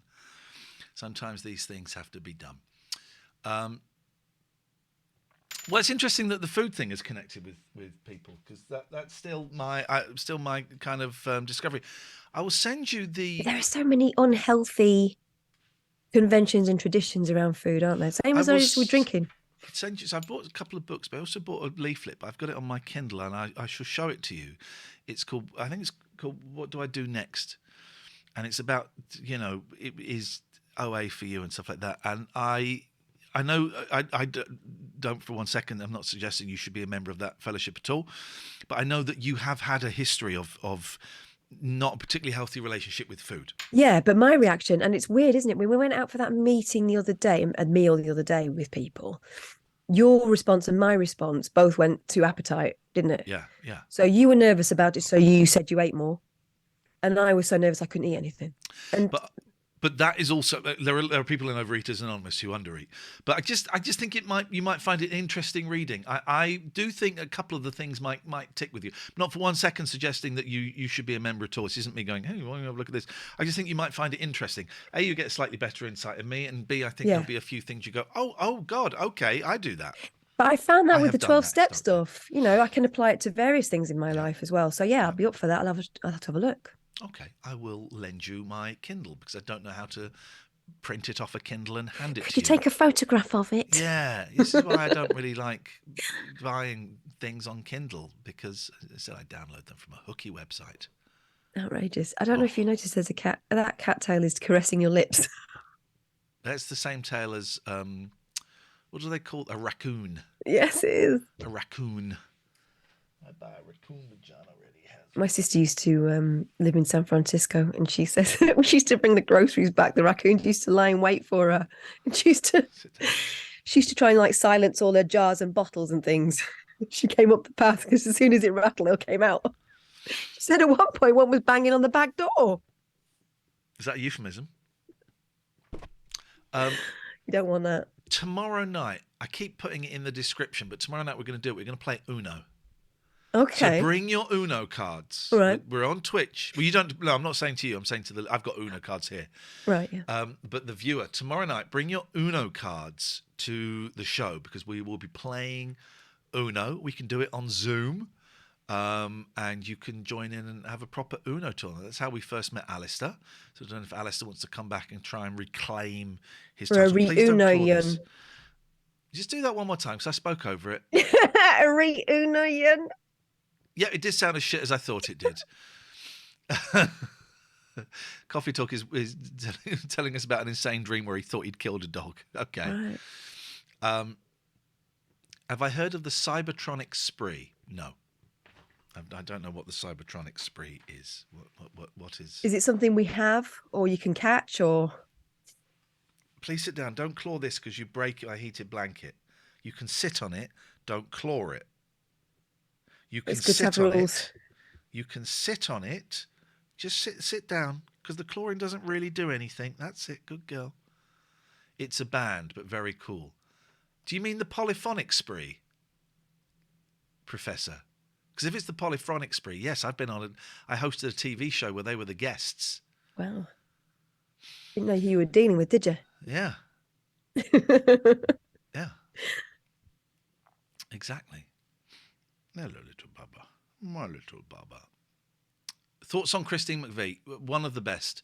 Cybertronics, they dress up like Transformers and rock. No, never heard of them. Christine McVie, one of the best. And I played a Fleetwood Mac song on the show today. And her bad luck was being in the same band as Stevie Nicks and Lindsey Buckingham, because suddenly she then became third. She was never the star of that band, you know. But I would suggest the best songwriter. I think her songs are my favourites. I think I like out of those Stevie's, three, but Stevie's are very Stevie, aren't they? Whereas she's I would go solid. McVie, Buckingham, Nicks, but also Buckingham knows how to make McVie's song sound really, really good. But she was brilliant. Yeah. Hey, Jess. I was watching. I put Fleetwood Mac on. There's a few concerts you can get online, and I was watching The Dance. Do you remember The that Dance? This is where I played the song from this morning. It was my get out because it was 1997, so I could play it. The Dance is a great concert. Yeah, They that were was their so reunion good. concert. Yeah, they were so good. And Christine McVie, every time she did one of her songs, she would at the end of it go, "Thank you very much." It would be the end, like she was finishing the whole band, and then they'd carry on singing a different song. But you'd think that it was like the grand finale every time she finished. Thank you very much. Yeah. But I loved her.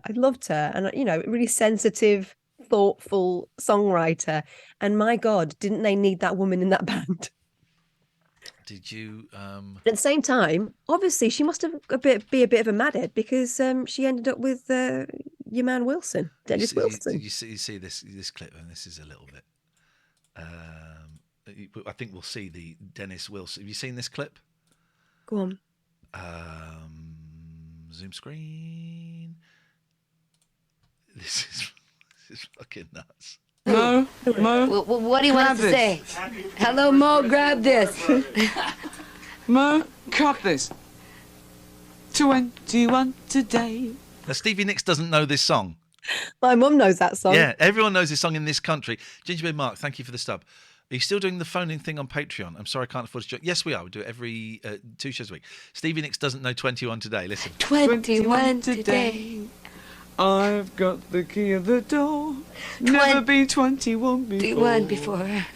I don't know what you're singing. It's And an then the old next English line pop is- song. Isn't it? Father said you can do as you please. Shout hip hip hooray. I don't know the second verse. I think it goes something like that. Very many happy returns. Or No, don't say that. Absolutely not? battered. Returns. Yes, stop prompting me. Faye. Happy birthday, Warner Brothers, on behalf of myself and my dear friend Stevie here. Happy birthday, Rihanna. Warner Brothers, on behalf And of Fleetwood us, Mac. all the witches, and the rest of the guys. They're not here. No. Absolutely winkered. Steaming. That book's so good. If you haven't read, if you're interested at all in, well, not even Fleetwood Mac, if you're interested in 70s rock and roll, that book, Storms, Life with Lindsey Buckingham. That's insane. That It's a belting book. Carol Ann I Scott, don't- Carol Ann Davis. Carol Ann Davis, I think. Carol Ann That's what Davis, I said. isn't it? Yeah, that's what I said. I thought you said Caroline. It's incredible. I don't care whether it's accurate or not. I think it is accurate. I suspect it is. I mean, Lindsey it Buckingham portrays does him not as a come out of bastard. it well, but it No. won't be a massive surprise to anybody. No. I saw Fleetwood Mac. I don't think she was in it when I saw them.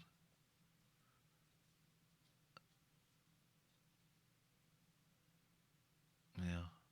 I saw Fleetwood Mac, and none of them were in it, and they're all brilliant. I They were- mentioned it on a different podcast, and I had a tweet the other day from someone who's going to see them as a result, and they're going to have a belting time. Fleetwood Mac, one of the best cover bands I've ever seen. Someone had posted a tribute. Stevie Nicks, one of the Christine McVie, one of the best, and it's a video of Stevie Nicks singing a Stevie Nicks song. Everyone's gone. Just "What?" on your news on the on Jack FM, they had like a little sort of package, and then the last song they played was not Oh, one was of it? their Oh, songs. I wasn't really. think, oh, come on, guys. Come on, guys. I wasn't really listening. Yeah.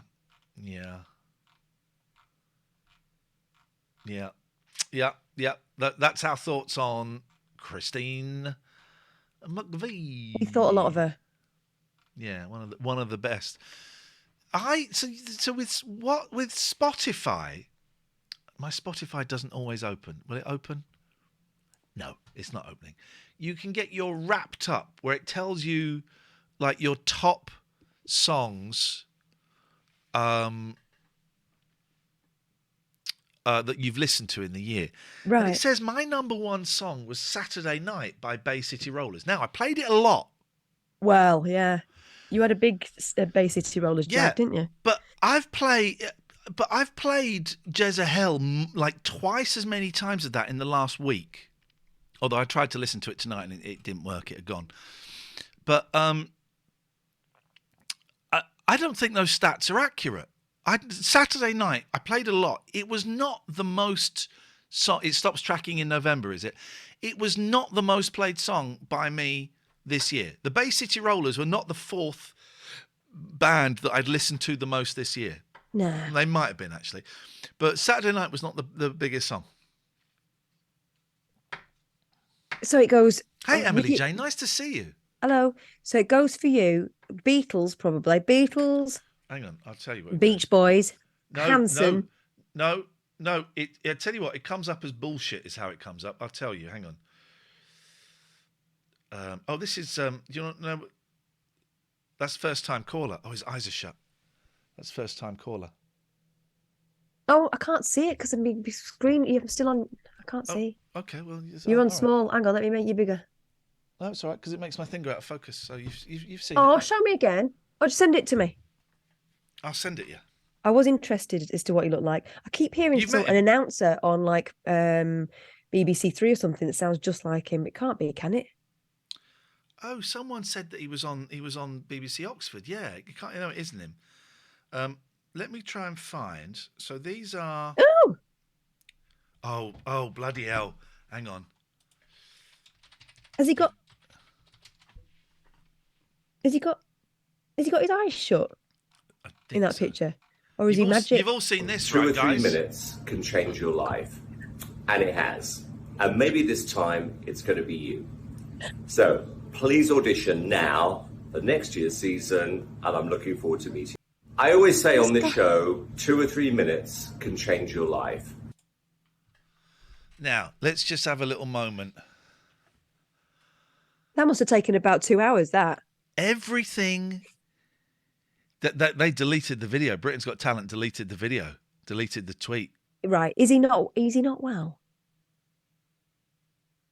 He's done too much, hasn't he? Look, his lip goes up here and then it's moustache touching lip. Look, that's that. Someone's paid for that. That. But maybe he's not well. Maybe he's covering something up. Yeah, he's trying to cover up his age. Oh, it's Dan says they generated this on that Dali site. I just saw it flashed that someone had suggested it looked like that painting that granny had tried to touch up in Zaragoza Cathedral. Well, I mean, there are some terrible, comparisons going on. I mean, it is unfair, but then again, his job has been for the last however many years judging people. So he's kind of asked for this, hasn't he? You seen the Domino's tweet? When you get a Simon Cowell from the freezer. The Finette, man. Yeah. Yeah. He good hairline, though, says Jason. Yes, you're absolutely right. Right, let me try and find the picture. What would it be under? It's so difficult on my phone to get pictures, to find pictures. Right, so it would be a screenshot. Here we go. Right. Screenshot. Number one band, The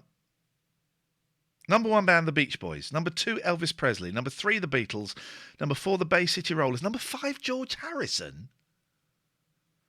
Top songs. Number 1, Saturday Night by the Bay City Rollers. Number 2, What Do All the People Know? That's a great song. That number 2, that's right. What do all the That's what all the people say. That all the people tell me so. But what do all the people know? Do you know that song? Nope. Oh, mate, this is. I will look it up. No, you won't. You're going to play it now. All the people tell me so. But what do all the people know? And who is this by? It's by the Monroes, right? Proper 80s, like one-hit wonders in the 80s. And you've been hammering this, have you? Oh, this song is one. This is one of those ones when it comes on, it's like, oh fuck, this is. Here we go. Proper 80s, right? You know I told you once tonight that You can't hear it? No. Oh, okay. Well, that's.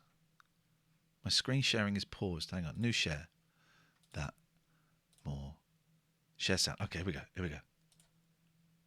You work so hard to say what's right. I watch you do it all the time. And when I called you on the phone, Do you know this? you said that Wait till you get to the chorus. I'd be the one.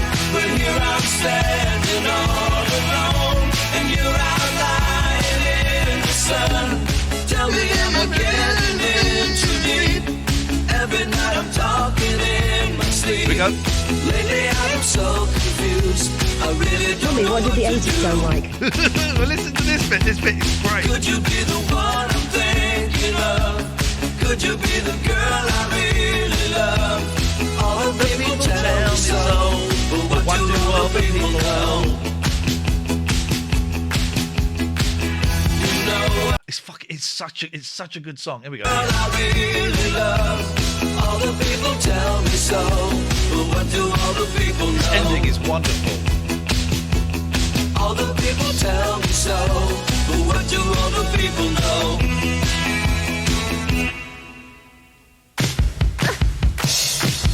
All the people tell me so, but what do all the people know? What a song. Oh, okay. I never heard that before. It's good. So that was my second most listened to song. Then the third most listened to song was Breakfast Machine, which is the theme tune to Pee Wee Herman, which is one of the beds I use. Yeah, it must be that. Number 4 is Give a Little Love by the Bay City Rollers. And number 5 is I've Just Seen a Face by the Curacoda Quartet. I don't think those... And my top genre is folk rock. Kativa's top song was My Band. That's a bit weird. She's a massive bumlick. I don't believe these stats. I don't believe these stats at all. I think Spotify just goes, oh, you listen to that, you listen to that, you listen to that. I've not been caught by Spotify, and they can do one as far as I'm concerned. I'm not getting involved. Are you not signed up? Nope. I keep going to cancel it. Then I keep going, oh, but it's so good. Yeah, So apart from the times when we listen to it in your car and you go, this is shit, this is shit, this is shit. No, I don't say that. No, I don't say that. What I say is 4/5 of my top 5, says Emily, was music from the Marvel Hotel in Disneyland. I don't say that. I say I'm not in the mood for it now. Some of it's shit, though. Some of it is shit. Yeah, I'm going to give you that. Yeah, I listen to a lot of shit music. But yeah, no, you got to be in the right mood for. I've got a playlist. Liked songs. It's about 150 songs. There's some great stuff on there. I can't open Spotify, which is a disappointment. What do you use to listen to music, Katherine? Have you got songs saved? Yes, I have, on records and on CDs. God, I still have, and I listen to the radio. Here we and go. if I'm in the mood in particular, I'll go on YouTube. But I ain't paying Spotify to rip people off. I will pay YouTube to rip people off. Yes, I won't pay Spotify to rip people off. I will use YouTube for free to rip people off. Yes. Yeah. I have principles. All my CDs are in. I was reading. What's the man's name that writes all the books?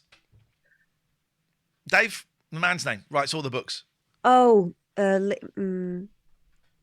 our mate that we met in the. No. Hepworth. For some reason, I started reading this. We're going to watch something. We're going to watch something at some point. one person won't like that and will unsubscribe as a result. Well, they've already unsubscribed. Screw those guys then. Let's watch what we want. Where is it? Hang on. Here we go. So I fell down. I was reading his blog. And it's very short blogs. But I was reading, this is a blog of his from 2013. The profound joy of getting rid of stuff. He says, we've been in this house 25 years this summer. Most of that time has been devoted to raising a family. We didn't pay much attention to the rising tide of stuff we were surrounding ourselves with. Yeah. After a while, even books, records, DVDs and magazines cease to be the things you work for. You get to a point where it's either you or the stuff. By that time, you've had the melancholy experience of clearing the homes of your own parents who didn't accumulate a fraction of the junk you've got yourself. You kid yourself you're going to pass on your records to your kids. Then they grow up and you realise that even if they were bothered, there's no way their lives could also find room for the detritus of yours. What do you get rid of? What do you keep? The reasons you once collected things no longer hold good. Spotify and iTunes have made a nonsense of all those compilations you hung on to because of one track. IMDb makes those fat film and TV reference books look ridiculous. Those launch issues of classic magazines you squirreled away are never going to make you rich, but they will attract dust and mildew. You no longer believe that if you pass up this CD, you'll never be able to replace it. Chucking away stuff is a learning experience. You realise nobody is remotely bothered about the £1,000 computer you take down the tip. They just point you to the pile in the corner. On the other hand, they don't know what to make of the old tea chests because they've never seen one before, and you wonder whether you should take them home and hang on to them. You visit the second-hand bookstore so often that you start to develop an attraction for old paperbacks and find yourself picking up the odd one as you drop off the odd box of 50. The process of sifting is slowed down by the occasional piece of paper that flutters out of an old book, a child's hand-drawn birthday card, a note of apology for some long-forgotten breakage, a rejection letter from a job you don't remember applying for, all put away nowhere in particular because someone thought it would be a shame to lose them. Maybe this is the occasion you were saving them for. Is anyone really going to pause in the middle of cleaning up to look at them again? Anything that's not been disturbed in the last 25 years is, for obvious reasons, unlikely to be disturbed in the next quarter of a century. Your reward for having got rid of all this stuff is the liberation of the space you need to be able to enjoy the stuff. The records you can suddenly put your hand on, the newly cleared window seat which you can use as a place to read, the profound calm that steals over you when your desk is finally cleared. This is every bit as spiritual as the impulse that led you to acquire the stuff in the first place. Mm-hmm. Isn't that absolutely spot on? I'm listening to this surrounded by stuff from one of the rooms upstairs, which we are decorating, right? Yeah. So it's, I mean, this would tie in with you, yeah. Yeah. So I mean, this guy's downstairs for the first time in about Is that 10 David years. Bowie? It's Belle. How dare you? I'm so sorry. We've got who is this?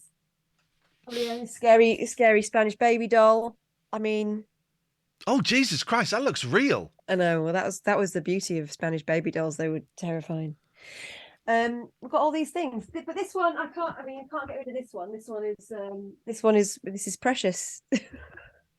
Obviously. Surrounded by stuff, but I have got to the point where it's just stuff to me. Yeah. Maybe not this one. But kids, this still holds a little bit of magic, some of it. So I'm having to tread very carefully, but we cannot continue. All this stuff cannot go back in that room. So we're going to have to do some I've already started the pruning process, but I've done it subtly, but there's going to have to be some quite radical chucking. Why is it so tough to get rid of stuff? I mean, because it's, do you know what it is? And I've given this pep talk to my youngest so many times, because I'll say, I know that you feel like I'm throwing away your childhood, right? Or whatever it might be.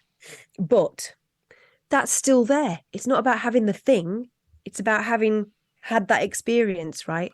And yeah, there'll be some things you want to keep hold of. I said, but if you're looking at this box and it's got, what's that baby's name? Who's that? What's that teddy bear called? All these sort of things. I said, it's all part of a big fuzzy picture of what childhood was, but it's not your childhood. It's just things. I say that stuff, but then I have to look these things in the eye and choose which one goes off to flipping Toy Story 4. You know, it's It's hard. It's Yeah. hard. It's hard for me because it feels like I'm clearing out for the next phase in all of our lives. And it does feel like throwing all that time away, but it doesn't, of course, because it's all there. We've still got each other. Dan makes that point. Dumping stuff is scary at any age, but tough is as a kid, I think. They think it's the first time they realise time is moving on. Yeah. Dave says, I'll take any Spare Monkeys vinyl. Do you know, I've got some I've got some like doubles and triples and quadruples of albums, and that the Monkey stuff is really hard because that's associated with being a kid and also them being like 6, because my first record was 2 Monkeys records, and then also being like 15, and then that's been my identity for such a long time. But also you've got a lot of fellowship from being part of that community. And every time I keep thinking I'm done with the Monkeys, they've just released a new box set, which of course I've ordered. And we'll devour, we'll hoover that up. You're right, darling, you sat on the book. That's weird. Okay. But yeah, I've probably got some stuff that you can have. But I've got, boxes of CDs, and I keep thinking, but they've been in the garage. I've got books that I bought 5 years ago that I've never read. I've got books that I bought 5 years ago thinking, I want to read those, and I've never read. Well, I got a feeling they ain't never going to get read. I've kind of discovered something about myself, and I think it applies to anyone who likes to treat themselves and buy things, and it's that acquisition thing. You're buying things for the life you don't have, but the person you want to be, right? So back then I was buying, flashy dresses or whatever, and feeling like, oh yeah, I'm going to have that lifestyle where I go out and, I'll be that person. And the fact that I'm getting rid of loads of stuff on Vinted now, some of which hasn't been worn, kind of is because I was buying things. We were going to do a tour, of course, weren't we? Yeah. So I bought a load of things for doing shows, which I do not live that lifestyle anymore, and I do not work in an office anymore, right? So my wardrobe is full of clothes for a person I am not anymore. But I think you buy for the life you want to have, because that's the way that flipping commercials work, isn't it? It's, you can be that person if you have this thing, right? And part of what I'm going through now and why I'm kind of enjoying getting rid of the stuff and selling it on Vinted. And by the way, it's worked out brilliant for me by Vinted. I know some people have had mixed responses on it, but I think if you've got a clear idea of what you want for things, it can be really good. I'm happy with how I am now. I'm happy with who I am now. And I'm not tempted to buy for a person that I would like to be. So I'm dressing the person I am, and I'm looking after that person rather than projecting forward to some sort of life that I wish I had. I think that's the difference. Liam says, haha, just spent 5 minutes looking for a Patreon link. You absolute melt. You melt. This will be available to watch on Twitch straight afterwards.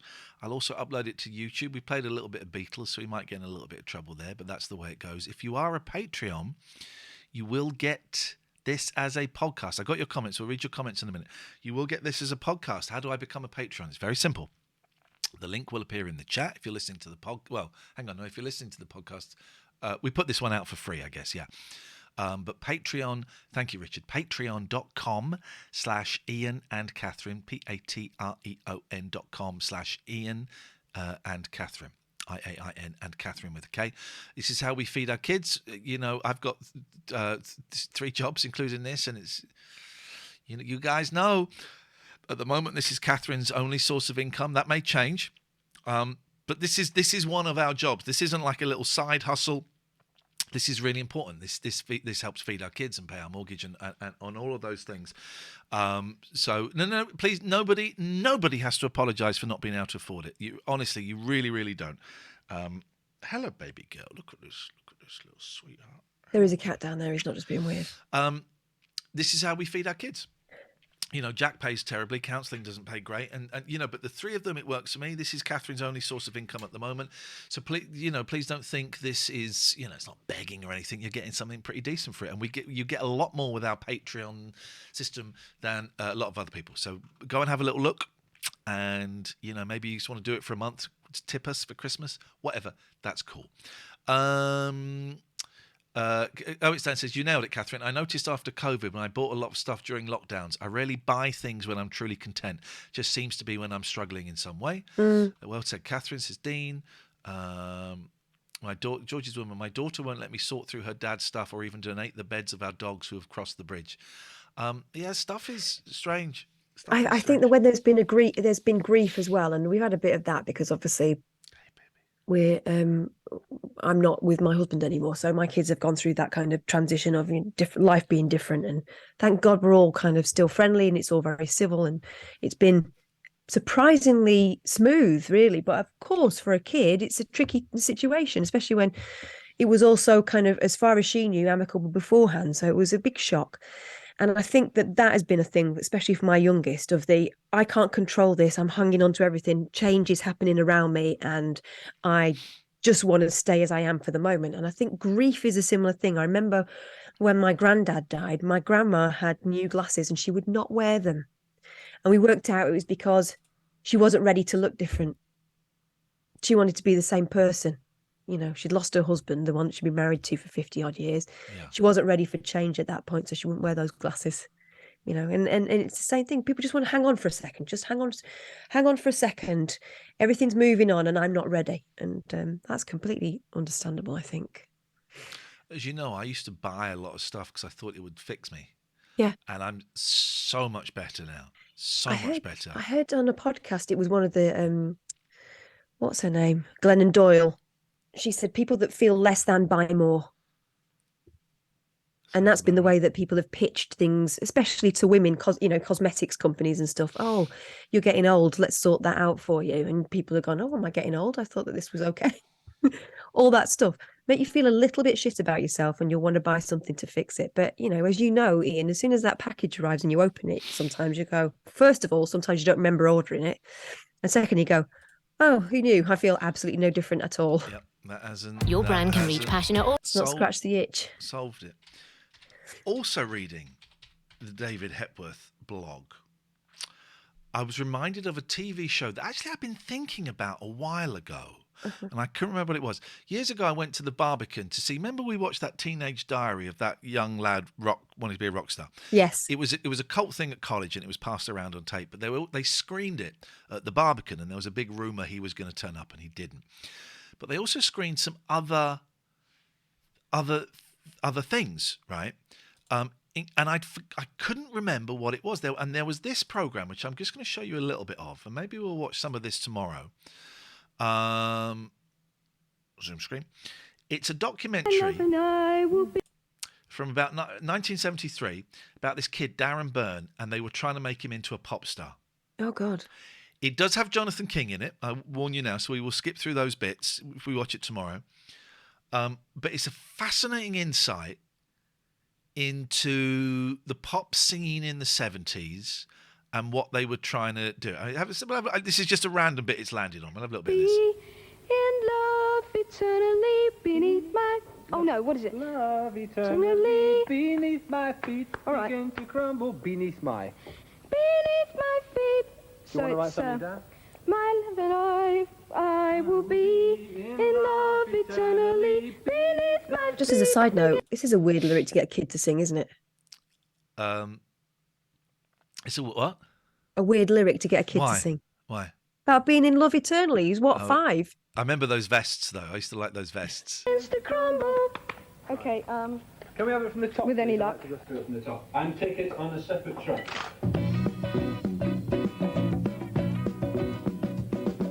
You to me are sweet as roses in the morning. It's wonderful what they can do with a voice. At a recording session, the men who push and pull the buttons seem to have the power to remove blemishes and provide any of those qualities nature failed to supply.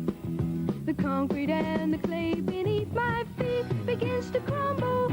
But love will never die. Drops will see the mountains tumble. Before we say goodbye, my love and I will be in love eternally. That's the way.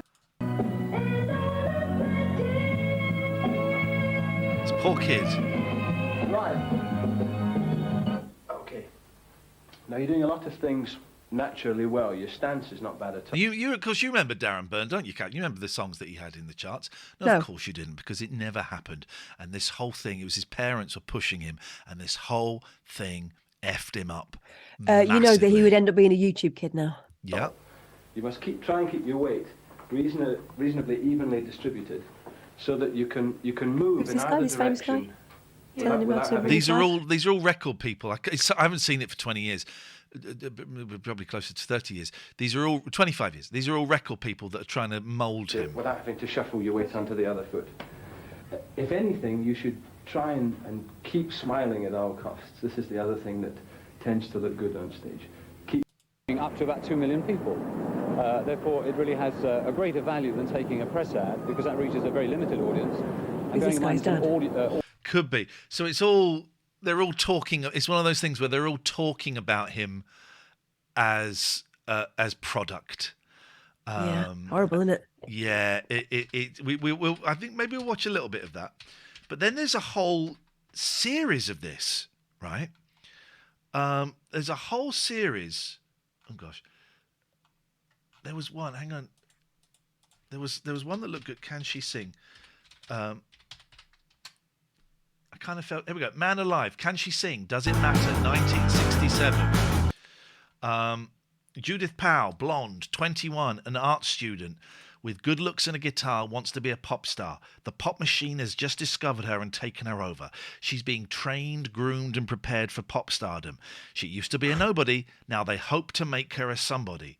She'll need to be able to sing, but is that enough? What goes on behind the scenes of making a pop star?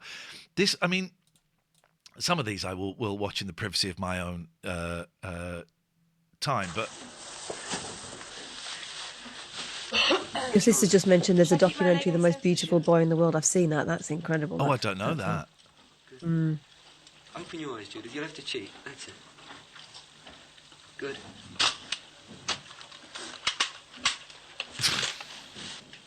And you'll have to lean over a fraction more. So this is all...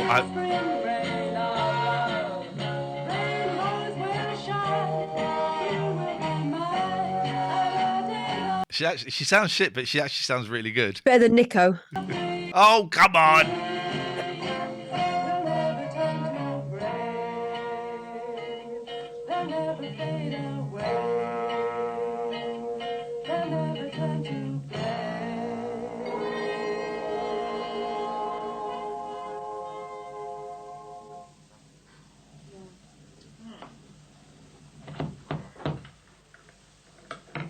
Girl sounds like she hasn't lived at all. Right. And she's singing a story that a girl that has lived sings. Now, so what are you going to do? What do you think? Go out and make her live? I mean, it's just blah, blah, blah, blah, blah, blah, blah. It could be reading the A to Z, you know. Right. And this has got to change or else the record will die. And I'm never sure something's going to be a hit. If you were sure, we could, retire and say that's going to be a hit or whatever. What do you think? But From can your you point explain to somebody, though, Steve, can you explain feeling? I love it. Show business, I think. But then, and final little bit for now, because we're going to end in a minute, then I found another one, and I think I've seen this. One.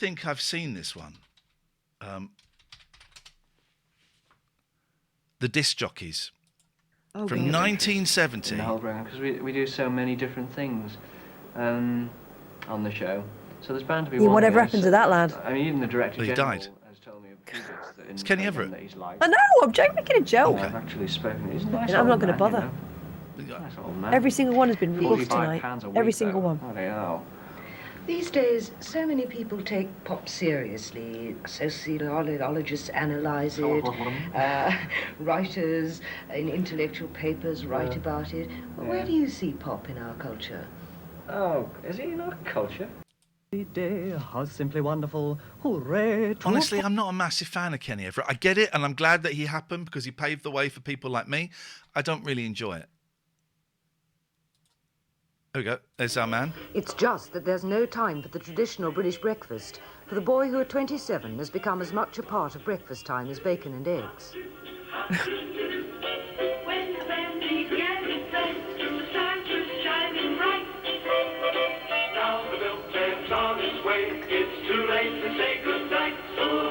Briefcase. What's in his briefcase? The old days were really shit, weren't they? Britain's most expensive public school, Millfield.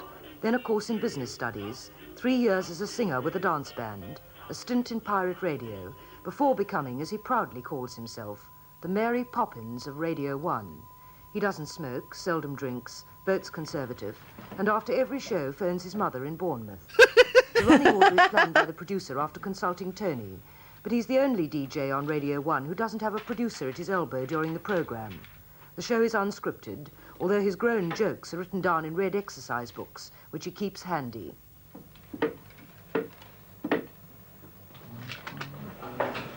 Morning, ladies. Morning. Right this morning? Hi, Lou, all right? You know what? I think What's happened? God, look, it's an old-fashioned canteen, look, with bowls of cornflakes laid out for everybody. Well, I'm getting to play no fun for you. What I like, right, I have seen this one a long time ago, and what I remember from it, it's really slow. Mm-hmm. And there's minutes you'll be heard very- by millions of people right throughout the very country. little interruption. What are you trying to bring them? Just an atmosphere more than anything else. Whoops, put that down a little bit. An atmosphere more than anything else. I think a sort of a fun sound. I like to think of it as fun radio. In other words, a lot of people wake up in the morning feeling absolutely terrible. And I like to make them feel just a little bit happy before they go to work. This is really the idea of the thing. Right. Henry Pryor and his quartet and Monon bringing us to the parting of the ways on radios 1 and 2. Time now exactly 7 o'clock.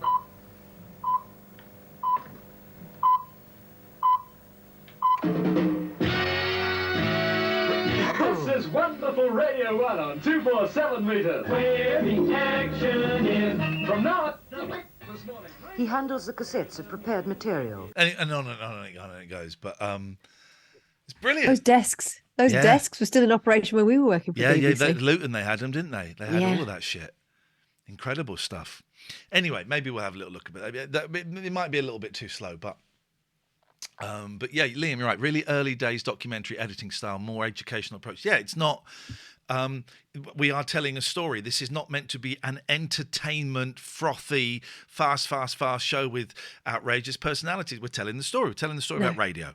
This is the BBC radio show today. And they're not thinking about clips that they can put up on social media that will grab people's attention and get them to watch it again. No. So maybe we'll have Here's an idea that I had as well for something maybe we can watch, but doesn't have to be tomorrow, but it's just something for future ref. Yes, sir. I think it's called Mr. Drew's School for Naughty Boys. Okay, let me have a little look. It's a bit more recent than that.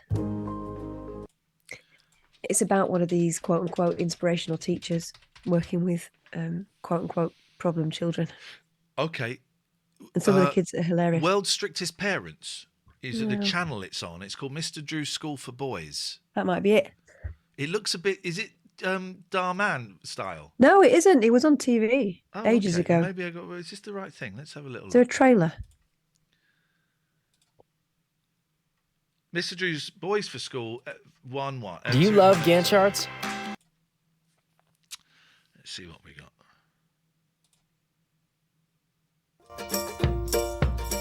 Teachers today, they're just not fair. They think themselves as big bosses, but they're not really. All they do is educate us and that we listen and that's it.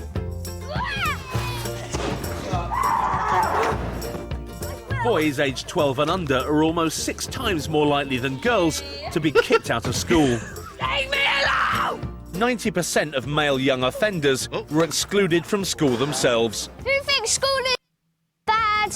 Me! Now, 11 boys whose behaviour is threatening their futures are enrolling in a summer school like no other, where the lessons will address fighting, swearing, and a total lack of respect. I'm a problem Jesus, this looks so depressing. Wow. child. I have problems behaving. Is there a part of that you don't understand?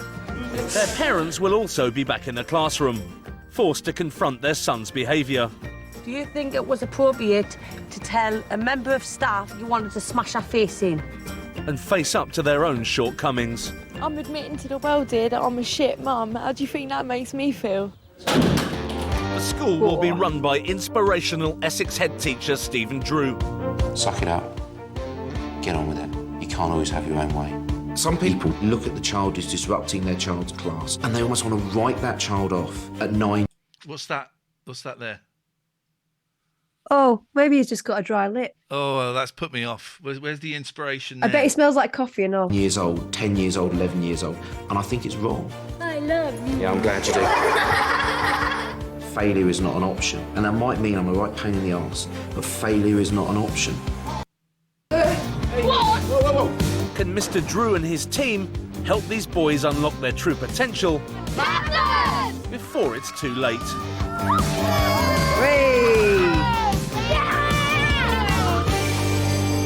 Okay, we'll have some of that. Yeah, we'll have some of that.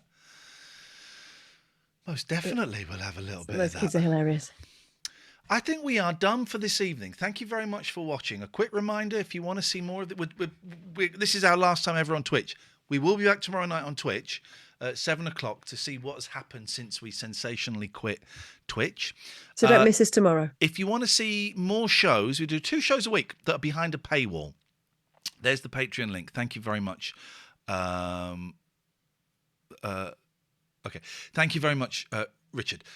There's the Patreon link, patreon.com/Iain and Katherine. Just click on the link and go and have a look. See if there's any tiers you fancy. I suggest the $4.99 plus VAT tier is the best. It will it'll get you the 2 shows a week. We're taking 2 weeks off over Christmas. There are 348 previous episodes up there, most of which are only available to the Patreons, to you if you sign up to it, and probably just as many podcasts. My sister says Twitch won't be the same without you guys. It won't be. So we'll be back tomorrow night at 7 o'clock on Twitch to see just exactly how it's changed since we left. Should we see if there's any of our people streaming that we can go and for the final time tonight. Yeah, we'll do that. Final time. Here we're going to go and raid Emma Grace guitar. So let's go. When you have that deep, sexy voice, Jesus Christ. Let's go and have a little raid there. Say wow. hello to her. It's because I'm that international. Why is it American? Okie dokie. Ladies and gentlemen, we are back tomorrow at 7. Thank you so much for the support. We will see you later on. Chowsy chow chows. Good night.